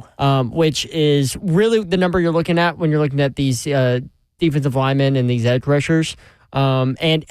Look, Slay and I, it was right when we went into a break, and he was coming up, and I told Slay, I was like, hey, Pierce about to run number 2. And we watch it, and as soon as he got off, Slade turned around and goes, "He got it," because he was like, he's getting under that, he's getting into the 4.4s, and like as soon as he got off that break, Slade turned around and said he got it. I mean, that's how it's so fast. I mean that's how like much jump he had coming off that line, and that's how much jump he brings when he's coming off the line in a game, right? Like, even with the pads on. Well, and we also actually today just asked Greg Cosell about James Pierce Jr. And he pointed out, he said when he watched his film, you know, he is a true edge player, and Tennessee did not use him that way all the time at Tennessee. He said he still needs work on, I guess, like wider away from the pass rush moves. Like he called him a velocity rusher. Like he needs the space when it's himself and he's got almost a lane. Yeah, he's unstoppable. But so it's that development of the other pass rush moves that you always talk about, right? Yep. Where, you know, the power to push and all of that. That's where kind of he needs some work. So it'll be interesting to see what his like bench press and all those numbers are. But that certainly helped his cause with that 4.47. That's how you gonna put some money in the bank right there. Yeah. Woo. You can go check out Cosell. We talked about Travis Hunter today. That's also on the podcast page. We talked about, who else? A little bit Shedeur and Cam, which he's already told us Cam Ward is his number one quarterback in this draft, and it's not even close. Talked about Mason Graham, too, defensive lineman there at Michigan, and a little bit of Abdul Carter, actually a lot of Abdul Carter, because I kept like firing and peppering questions at him about Carter. But good stuff from Greg Cosell and some of the conversations he's having over there at the NFL Combine. I think we have Buck on tomorrow from the Combine, 3:20. Right? There you go. Buck will be with us at 3:20. For us? Yep. Okay. He can't avoid us forever. As somebody in the chat said, Buck the Catwoman. The old Catwoman. That's him. This is him. Yes. So we, last segment, started our what question would you ask if you were the Titans in the behind the closed door interview? What question would you ask some of these top prospects? I just brought up before the break my question for Shedeur Sanders, which was for those that look at your lifestyle and say it's a distraction, it could be a distraction to ball. What do you say to them? Yeah. I would say this is the way of the world. It's a fair question. Yeah, no question. This is the way of the world now. This is what you see with the branding of young athletes coming up as far as having hobbies. One thing I am always doing, I'm always in the playbook, I'm always doing film, I'm always training, I'm always working out. This is my getaway to blow off steam or just to have a release from the everyday world. A lot of people like to go out and golf. A lot of people like to go out and skeet shoot. A lot of people like to go out and ride jet skis. I like to go in the studio and make music. You know what I'm saying? So, I mean, I don't think it's a distraction. It hasn't been a distraction to this point, and I have been living under the limelight since I was a baby. Born. Yeah. Basically. Yeah. So I don't think that's a big distraction. And if you think it is, just point out a situation where you think it was a distraction for me, and I'll give you a rebuttal for it. Be my answer. Or stop doing it? Nah. Because you got people that, like, you actually have people doing it. Like, it's like doing it for him? No, like doing it, like all he's doing is writing and getting in the booth. Yeah. Like, you got people like in the NBA, Damian Lillard, like, is a real live, for real rapper. You know what I'm saying? So, I mean, it's, yeah, like, he's really, really good. So it's so many people, and I'm sure in NFL, there's so many people with studios in their house. My guy, friend of the show, Nate Washington. That's how I met Nate Washington. How? Nate Washington was, he had one of our friends going over to record something with him and his brother over at his house. I had no idea. I covered Nate his entire time here. See what I'm saying? And I had no idea he did that. I'm saying? You don't even know. Side. He had a studio in his house and went in there and laid it down. And he was also my favorite interview. Oh, I'm saying every Nate, time, because he would always talk. Great personality, everything. Yeah, but see, that's what I'm saying. Like, you don't know. The only reason you know about Shedeur is because, I mean, he is the talk, and it's the quarterback spot, I think. So it's a little bit different. Plus, the Dion around him, everything is blown up to this point. We'll continue this conversation later because I've got my questions for Abdul Carter too. Yes. We'll do that. But some of the news. I got one for him too. Well, there's some other news before we get to Ramone, though. Some other news out there reports that the Titans did meet with Quinn Ewers. They did meet with Tyler Warren, tight ends, which there are people out there that are saying, oh, the fact that the Titans met with Quinn Ewers shows what they're going to do. Absolutely not. This, I mean, it could be... What do they call it? A red herring? They're going to talk to as many prospects as they possibly can because you have to do your due diligence. Yes, it could be that. It could just be, hey, we're meeting with this guy because we're interested in training back. Give us an offer. Right. Or it could be maybe we're looking at taking more than one quarterback. Maybe we're looking at bringing a veteran in and drafting a quarterback. You just never know. And they're doing their due diligence because you have 60 interviews. So you have plenty of spots to be able to do your due diligence on positions that you need. Now, another story that's out there, Mike Florio on 105.3 The Fan. Yes. With some news, allegedly, about the Cowboys talking to the Titans. I did hear yesterday, and you hear all sorts of stuff, and I don't like to traffic in stuff I've heard because I don't know how accurate it is, but I did have somebody tell me that the Cowboys have talked to the Titans about moving up to number 1. Now, I think a lot of teams talk about moving around, and I don't know if you guys have heard that, but yeah, that's a jump, and I don't know what you would have to put into that, or whether you'd have to put Micah Parsons into that package if it would go that way, but teams talk all the time. Like, I never get too moved by team talk to, like, they talk all the time. When the report came out a couple of weeks ago, the Steelers called the Jaguars about Trevor Lawrence. I thought, well, yeah, they're looking for a starting quarterback. They're calling around to just see what the market will be. General managers talk to other general managers all the time, and you get, maybe you're thinking about moving to 5, so you want to see what it's going to take to get to number 1, so you can say to the team that's got number 5, this is what number 1 wants. So there's always different explanations for why a team would even do it, assuming it happened. But I did hear, haven't reported, haven't verified that there was a conversation. Was a name attached to who they would go to 1 for? No. How about that? Yeah. When I heard that, before I actually heard Florio's entire soundbite, I saw it in passing somewhere that somebody had tweeted it or whatever.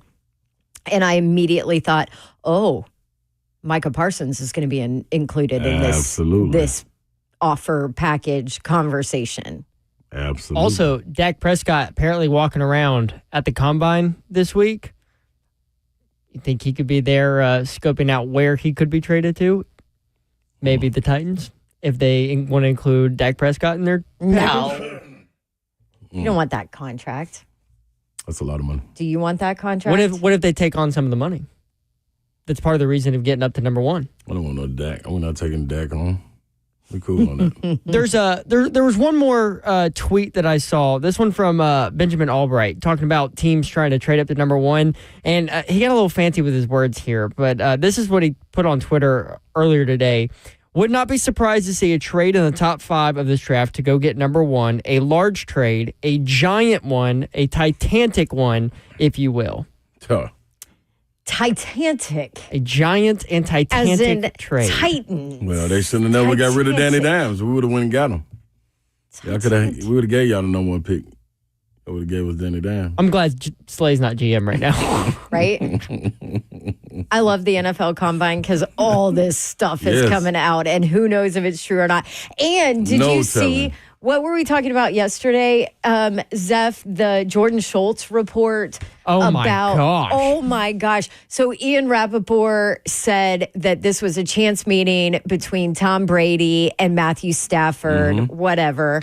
Jordan Schultz, is he with Fox now? He's with Fox, yes. Okay, so Jordan Schultz reports it's not a chance meeting. And if you think it is, what did he tweet? If you think that this is a chance meeting in the middle of Montana, blah, blah, blah, with Tom Brady and Matthew Stafford when the Raiders need a quarterback and now the odds have gone up, basically, for Stafford to end up with the Raiders, I've got a bridge to sell you.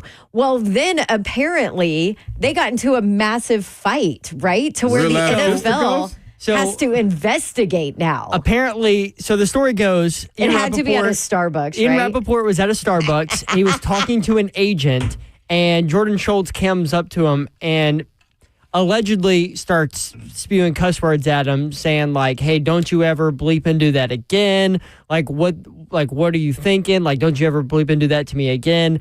And Ian Rappaport eventually had to go get NFL security, and several media members and reporters and I guess team personnel, scouts and stuff, were in the Starbucks in this hotel. And you know what's really funny about this story is, if you know Jordan Schultz, his father used to be the CEO of Starbucks. Nuh-uh. I did not know that. Yeah, Mike Florio, who actually is the one that put this story out, put that in his story. And so Jordan Schultz went and tagged Ian Rappaport on his home turf. That ain't fair. That Rappaport is got funny. ambushed. I had no idea about Schultz. Did he sit down with us? family. Did Schultz sit down with us? Or No. no, just No, but Rap Sheet did, yeah. Okay. Wow. What do you think? Dun, dun, dun. Hey, I wanna- So much drama So at the come on, combine. TMZ. Let something out, TMZ. There's got to be some footage out there. We need footage. We want footage. We want footage. See, I didn't really think that Rap Sheet did anything to him. If anything, I thought Schultz called him out, you know? Well, we need to see it. I think Schultz put the initial one out, and then Ian Rappaport was kind of like, Came behind "Hey, him. this is just a chance meeting." And then Schultz was like, "By the way, if you think this is a chance meeting, you're kidding yourself." Yeah. And kind of stupid and crazy. Well, it would be tampering. it would be tampering if it So was before the Rams giving Stafford permission late last week. Right. So there's probably a little more to it. Maybe Rap Sheet's trying to protect somebody. Who knows? Anyway, Who knows? drama. I love it. Me too. Let's get it. Hey, no drama though with this guy. Me. Not you. Your brother. Ramone Foster joins us after the break right here on 3HL. We'll talk about the combine. We'll talk about all that. We'll bring up his 40 time back in the day. This is 3HL, powered by Ferguson Home. Discover our Mount Juliet showroom at 401 South Mount Juliet Road, Ferguson Home, where it all comes together. Stay with us.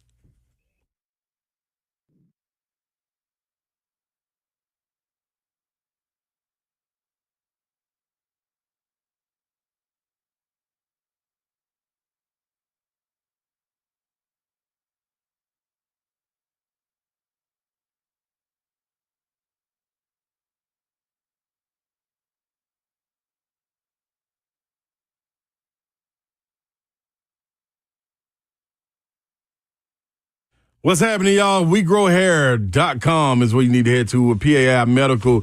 Get that little sunroof closed on up. It's about to be summertime. I'm sure you want to be diving off into the water and coming up and just throwing your hair everywhere. So water's just thrown all over. But you can't do that if you got the little shiny ball head. Well, you got an opportunity to get it fixed. Right now, get the PAI Medical, 615-376-6010. We grow hair right here in Nashville for almost 30 years with proven solutions that work. No one else in Tennessee has the Artist robotic FUE procedure, and We Grow Hair's high-density hair transplants that give you 2 times more hair in one procedure.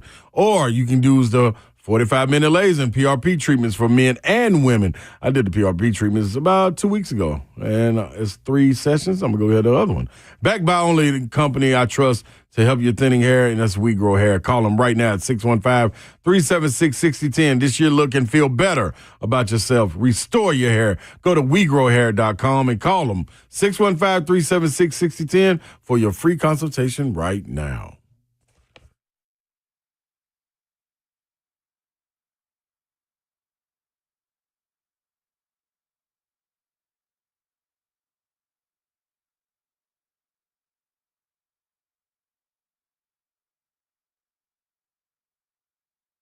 Did you know you're overpaying for your health and wellness products?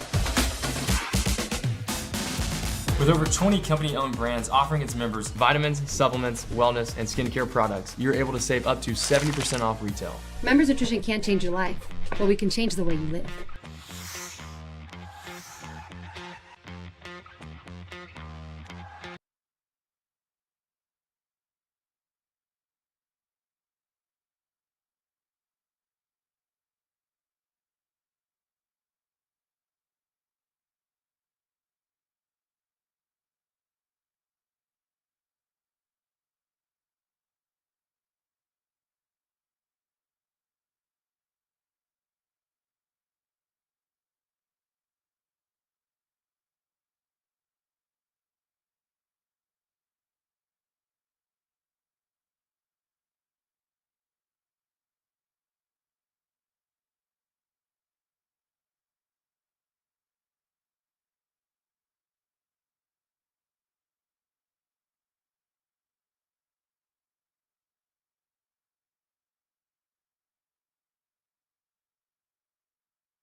Welcome back into 3HL right here on 104.5 The Zone on Combine Thursday. Yes, we're making our way through the week. Yes, me and Babsy are not the ones that are outside running the 40 or testing our vertical. We're past that. We're retired athletes, Babsy. So there's no need in going. Or has been. Yes. That's right. I'm going to go ahead and tell you I've never run a 40. Ever? Nope. Really? Never had to. I mean, but y'all had to No, do I like used those to do, shuttles like- for conditioning and stuff, right? Well, yeah, but never like an officially Like racing. time your 40 or something. Now, I ran the 100 in high school, so. Babsy, you're cheating us, Babsy. I need to see you get out there and run that. I ran 40. the 200. That was my main race in high school, and I hated it. It's the worst. Is there a worse race than the 200? No. No. No, 100 is just far enough. Yep. 200, you 200, you might as well go on and go for the 4. No, Just go on because around. the 4 is bump. Yeah, and that's a real life sprint. One too. lap is like, ugh. Not just one lap sprinting. Right. Yeah, got to make sure you put that in there. Yeah, that's no fun. It is 5:20 on a Thursday, which means it's time for the legend who ran a what 40?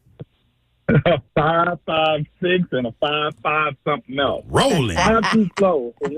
Yeah, in my mind I was rolling. Big dog getting do that. In reality, I was just moving. That's all. Sometimes that's all it takes. Hey, you know what? Sometimes your 40 time doesn't really matter because how long did you play in the NFL, Ramone Foster?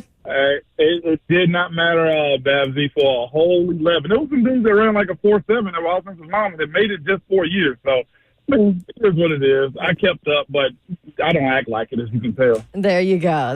Ramone Foster from Ramone, Kayla, and Willie. You can catch them in the mornings right here on The Zone. So glad that we get to talk to you right now during Combine Week, just because you know this life and you know firsthand what goes on and what's important and what teams do when it comes to medical checks and all of that. So Abdul Carter, obviously, they find something in his medical checks that is going to, I guess it's not going to push him back. I guess I read somewhere he was not going to have surgery, but you almost feel for him though, right? Oh, you do, because that's how he expected this combine visit for him to go. He, of course, wasn't going to work out. He was going to do it at Penn State. But it, of course, creates a narrative around him. I think he's been tweeting through it from last night all the way through the day and stuff like this. Like, this is God's plan, and he's still going to be the number 1 overall pick and stuff like that. So it's just a conversation that you just don't want to have as it pertains to the foot. And then after that, it creates all these narratives and just speculation. We were talking about it this morning on our show. He dealt with the shoulder this year. All right, well, he played through it. Tough guy. No issue whatsoever, right? And then he goes to the combine and he has an issue with the foot. And, of course, there's also just the many reports that come out before they actually get it correct. And that's where it becomes just a little bit of problematic with how you go about having your experience be at the combine. But this is what it's for. It's supposed to find every single issue and nook and cranny that you can have and expose it, because I heard y'all talking about it earlier. The combine isn't about how much we can praise you and, hey, you're so great. It's a privilege to go into any of those leagues. So show us why you belong. And more times than not, you're going to get more negativity out of it than anything, even if you are a super positive, high-spirited person. We've spoken about this, and I heard you guys, too. Like, they want to see you engaged in what makes you tick and what makes you go and what kind of reactions will you have to, quite honestly, some of the dumb stuff they will ask you. So Abdul being in this spot right now, if he does have any more months left, I don't think he does. But moving forward, every media person, every coach that he speaks to, every one of his visits that he goes to as far as the teams that he may consider, that might draft him, they're going to ask about the foot. It is a talking piece right now. It's like having a marker around your eyes, a marker drawings on your hands, like for your kids. You see Baby Bass, what did you do to your hands? That's essentially what's going on right now with him. That is right. By the way, I heard, but no. Before you go further, I heard your combine measurables too, Savage. Were y'all riding? Were you focusing on the road while you driving, Savage, or you worried about what we doing on our show? Two things I was worried about. I was worried about those crosswinds that we got out of, okay, that was fixing the sprinter van. And I was worried about your height that was officially measured at the NBA Combine, Babs. I always said this, Babsy. When people don't walk around like Fred Flintstone, they might let y'all walk around like that at the NFL Combine, but basketball, they did it with shoes and without shoes. And since I'm walking around with shoes on, I mean, hey, I'm just saying. So just saying. I'm not here to judge. I'm just here to point out things. That's all. There's supposed to be no judgment zone, Savage. I ain't even seen Mo Dog in I don't know how long. And this how I you come even in said, hopefully Ramone's not listening. Sure did. That probably that probably made his little ears pin up. He probably ran it back. And if those crosswinds weren't as bad as they were, I was definitely going to call in or text you just so you know. Oh, I was my listening. gosh. I'm glad you stayed focused. Hey, I wanted to ask you about James Pierce Jr. Started out, wasn't measuring well at the Combine, 31-inch vertical. Was struggling a little bit. Then comes out for his 40 and just dominates 4.5, and then on his second go around, a 4.47 40. And this is a big man. How about that for a 40 time? How much does that matter for teams when you're talking defensive linemen, edge guys? Man, before he ran it, I had my people that were close to him say, don't be surprised if he runs a 4.4, low 4.4s. And I was like, really? Oh, wow. He's like, I'm telling you, the workouts aren't an issue for him whatsoever. It's like, don't be surprised if he runs a low 4.4 and he ran a high 4.4 with a hoodie on, and that person instantly texts me and is like, I told y'all. And that's who he is. Like, he's a guy, man, that, of course, whatever his off-the-field stuff is that people have been speculating about, well, he might have that behind him right now as it pertains to those meetings that he had before these workouts. And, of course, he's going to have to go on some trips and answer those questions. And not just that, the issue that he's having seems to be non-football. The football side of his performance, I think it shoots him back up there. I'm not sure if he's going to go top 12, top 15. But you can't deny a young man being 6'5", 240 plus and running a 4.4. Not just that.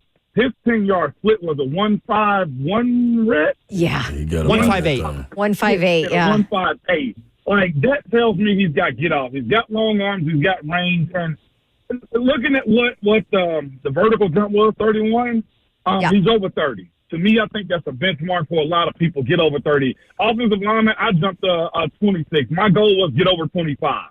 So there are baselines that are in place. Like, and I heard Cosell speaking about him and others too. Like, James he's just a freak.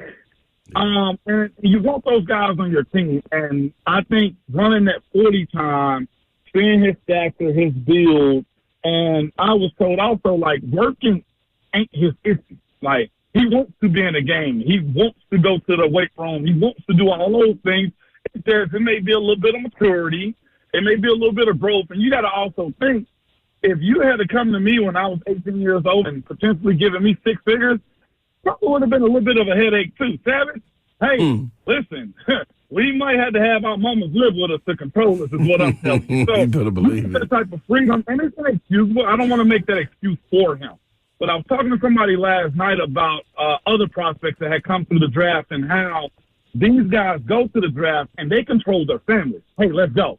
Hey, grab me this. Hey, give me this. And it's because when you get the bag, and a lot of people come out of that play sports for the most part, especially football, it's just hey, if you got talent, come out here and play for this coach. Well, a lot of people don't come from good financial upbringing. So when you get six figures and you become the apex of your family, everybody got to come to you. And people don't tell these young men these days no, or hey, you shouldn't do this, especially if they got an uncle or anybody that's around that can control them, because that's why I don't want to be cut off. I'm not saying that's him, but I do know that much money that soon for any young man that might have one or two small issues, those become bigger whenever you know nobody can tell you what to do anymore.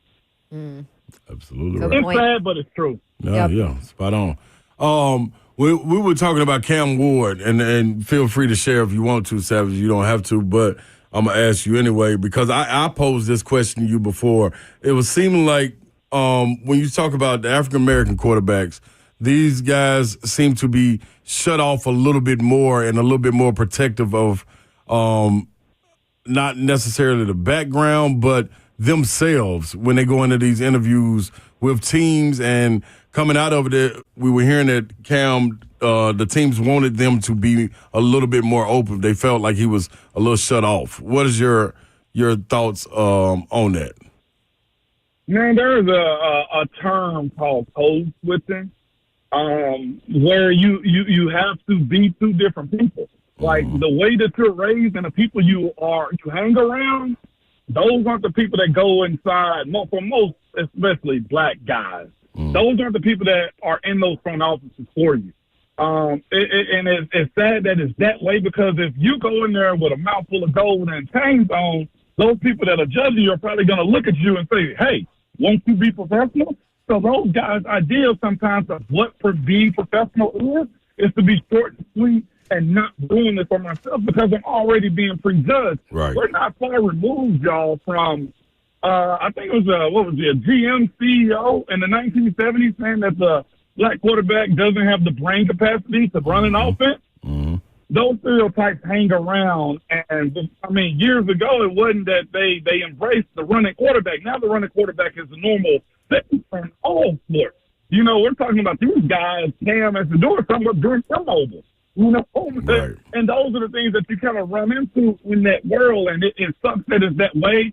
But those guys have to walk a thin line as it pertains to the level of being professional and also being actually who you are. Like Michael Vick is an upstanding guy, but when you look at what got him in trouble, it was his environment that he grew up in, and a lot of people can't relate to that. I know some folks probably didn't believe him when he said, "I didn't know dog fighting was wrong." Well, where I was raised too, like it happened. I didn't either until I probably got to high school and saw like, oh, that is that. I never participated in it, but everybody who had a dog was doing those things. And that sounds bad to say, and it sounds like, well, you should know better. In those environments, you don't. And Cam, I'll speak on Cam because I know Fedor had a different upbringing as far as like financially, he was good all his life. Right. But a guy like Cam, man, he probably got some guys that he hung around that he got to keep behind the scenes. So when he walks into those rooms, just being super open like that, it takes them to know that they can trust you before filling out who they actually are, and can they be comfortable with who they actually are too. But yeah, I wanted you to share your perspective. I know when you broke it down to me, I was like, you know what? That's right. So yeah. That's just how it goes sometimes, man. The term code switching, not that you're two-faced or you got split personalities or nothing like that, but you do have to be able to have two different personalities from where you want people to see and who you actually are whenever you go out to the club with your friends. It's just a part of the process, I guess, sometimes, specifically for those guys. Last thing for me, Savage. When you were up there, you guys, terrific job done. What was some of the murmurs or rumors that you were hearing more so about the Titans? You know, with that number one pick, a lot more comes with we even away from that record and the Titans losing. Now it's all of a sudden, man, this is the biggest lollipop in the candy shop right here with the Titans. What was that? What was the biggest shock? You know, it's just the understanding that the Titans, if the reports that I heard Florio earlier, I heard, the Giants are going to be super aggressive if they don't get Matthew Stafford to move up. Like, you hear those type of conversations right there. But to me, like, when you speak about what was the murmurs, I was trying to figure out, Savage, more than anything, who started the conversation that they were going to allow all these starting or former Pro Bowl players to go out and seek trade. Right. Harold Landry being one of those guys. Like, I've been trying to find that answer of, who's been talking at the combine to have this amount of players be able to go seek their own trades. I don't think I've ever seen it be this many in the NFL, especially starters, having that ability to go out there and get it. I'm not sure if the owners are trying to get cheaper with what the salary cap is or manage their rosters a whole lot better and not be up against it the way teams like the New Orleans Saints are.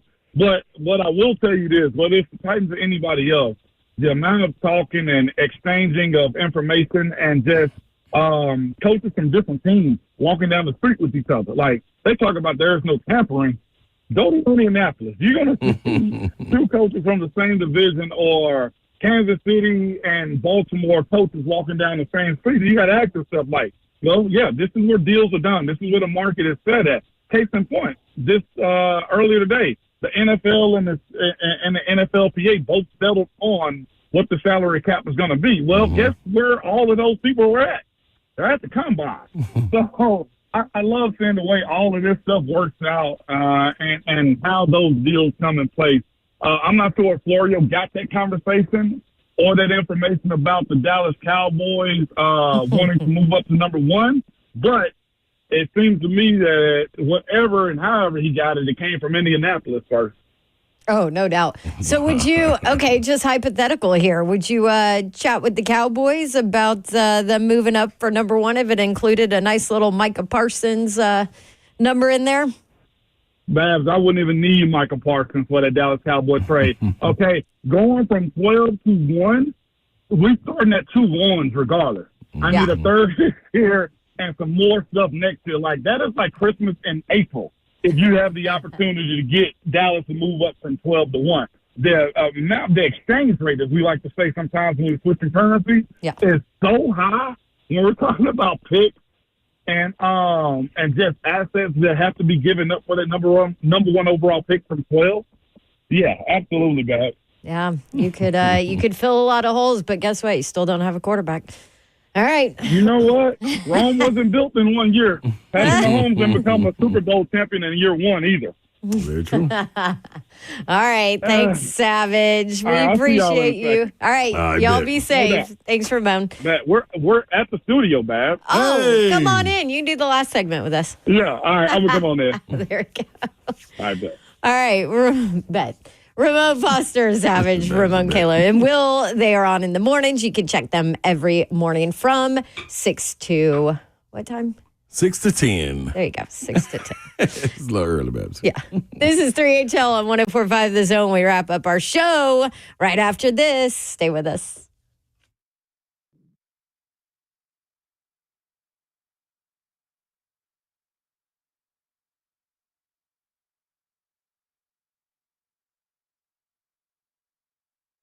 Brentwood Jewelry, they'll make you comfortable when you're looking for that gift for that special someone in your life. Watches, man. I love Brentwood Jewelry watches. Haven't bought one in a long time. Maybe I need to get over there. If you haven't already heard, Nashville's premier timepiece dealer is Brentwood Jewelry. Not only do they have the best selection in watches, but they're also the go-to spot for pre-owned Rolexes, vintage and current models. You can own a fine pre-owned Rolex for a fraction of the cost. Every watch has been meticulously serviced to ensure the highest level of performance and is presented with a 2-year warranty. For more than 50 years, Brentwood Jewelry has been proudly serving the Brentwood community with exceptional style and exceptional deals every day. As a family-owned and operated business spanning 3 generations, the Amamali family is deeply rooted in this community. From Salem's service in the Special Forces to his son serving as local firefighters, the Amamali family is dedicated to giving back. Support local. Shop Brentwood Jewelry, 7012 Church Street in the heart of Brentwood, just off Franklin Road. Exceptional style, exceptional deals every day for more than 50 years. Visit BrentwoodJewelry.com.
That's what I was trying to think of. Mm-hmm. Welcome back in to 3HL right here on 104.5 The Zone. You've been rocking with us all day on Combine Thursday. We just had our dog step in with us, man, Big Savage. Yay. He had to come on in, man, coming fresh up off the road. Like, the party don't stop. Needed to stretch my legs out. We grabbed a quick bite to eat. Yeah, and got right on it. And we were right in one tank, too. How long did it take you? A little bit over 4. That ride ain't even bad, though. Yeah. About the same as Atlanta? No, I hate the Atlanta drive. I do too. Because there's always traffic, doesn't matter what time. Then going down that dumb hill in Chattanooga where they only got 2 lanes. Yeah. I love Chat and the scenery of it, but I don't care what time you leave. It's gonna be a bother. Money will do it to you. Yeah, man. I'm hyped for James Pierce. Little 447 at 6'5", 240 plus. I was worried on the vertical. I ain't gonna lie. Yeah. I almost feel like he ain't try either. Mm-hmm. On the verticals, it's just like, all right, strain a little bit, James. You know what I'm saying? Like, it might be a little bit of that type of stuff. When he ran that 4.5 flat, I told Zelf, I was like, hey, he breaking that 4.4. He didn't care. No, because it was almost like he didn't. When he got to about the 30, 35, it was kind of like he pulled up a little bit. That's what I heard. I was driving, couldn't see it, but I heard it like he pulled up. That's how it looked, dog. And when he came out them blocks the second time, yeah. Slay turned around immediately and was like, he got it. Oh, he got it. He came out too fast. Oh, wow. My source was telling me 4.3. Hey, man, I don't doubt it. Dang. My guy was telling me 4.3, and I was just like, 4.3? I was like, shut up. He's like, listen, the guy's a freak. Yeah. That's just all you can say. The gentleman is outside of his mind, and it was good. That's good for the Vols, of course. I'm a Vol, of course. But, like, it's great for recruiting. It's great for the concept of system that they know how to get guys ready. And just that you can go potentially first round still. Yeah. If you do the right things. Do you think it's he goes and does it again at the pro day? Oh, heck no. Hell no. It's done deal. I'm done running. It's over. Yeah. I'm done running at this point. Do it I thought anymore. so too, yeah. Come meet me in Knoxville. I'll go up to your room. You can talk whatever you want to talk me about. all day at this point. Absolutely not. I They need to run go it crush down. these meetings. Yeah. And honestly, too, with whatever he has, be honest about it. If you got some issues that are fixable, you ain't went out here and shot nobody and pistol whipped nobody, like, even if you did. Jeez, Savage. I'm just saying. Yeah, he know the Chunky Junkie. This Chunky Junkie was trying to do something That's what like I'm saying. I mean, our guy here is a victim. Ron Slay was a victim to I that. was, Babs. You should have seen me. But what I'm saying is this. If coaches know, and I asked Coach Mack this, if coaches know what you are and they can fix it and there are no surprises, we're good then.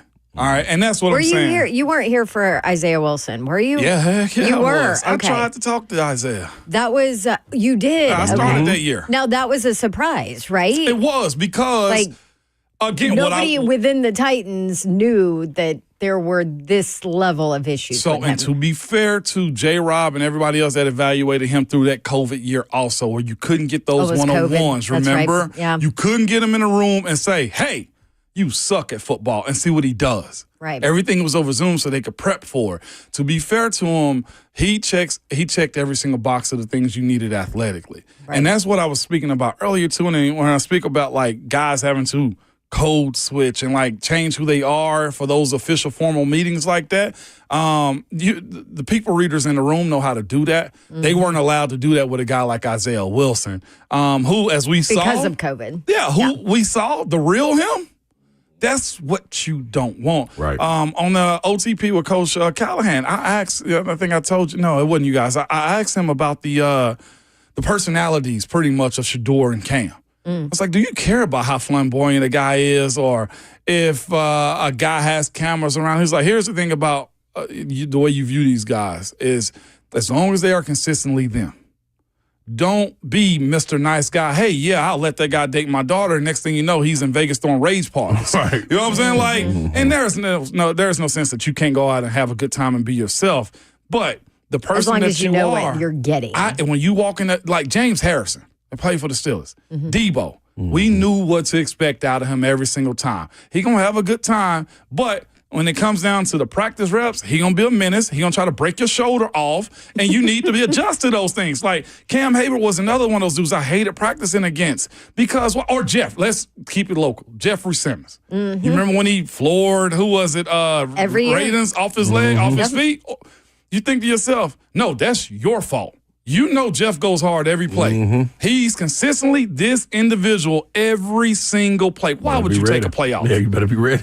Because I know what to do. I couldn't get mad at Cam because he's going hard every single play when we can just work through the motions and get to the regular season. No. He brings it every play, so you need to bring it every play. I ain't got no problem with knowing that this dude is a jerk every single rep. You know what I'm saying? We're supposed to be teammates, and I'm not trying to get another concussion. Like, what are we talking about here? Yeah. So you can't be mad at that as long as I know what you are. Interesting. Absolutely.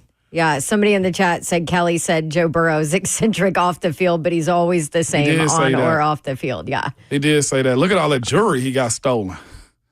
Oh, yeah. Yeah. They caught him. I know they did, but like when we speak about like Shador wearing jewels and cameras, like Joe Burrow's probably got a $30,000 grill. Mm-hmm. His chains are probably dependent. It's probably $150,000, $200,000. Oh my gosh.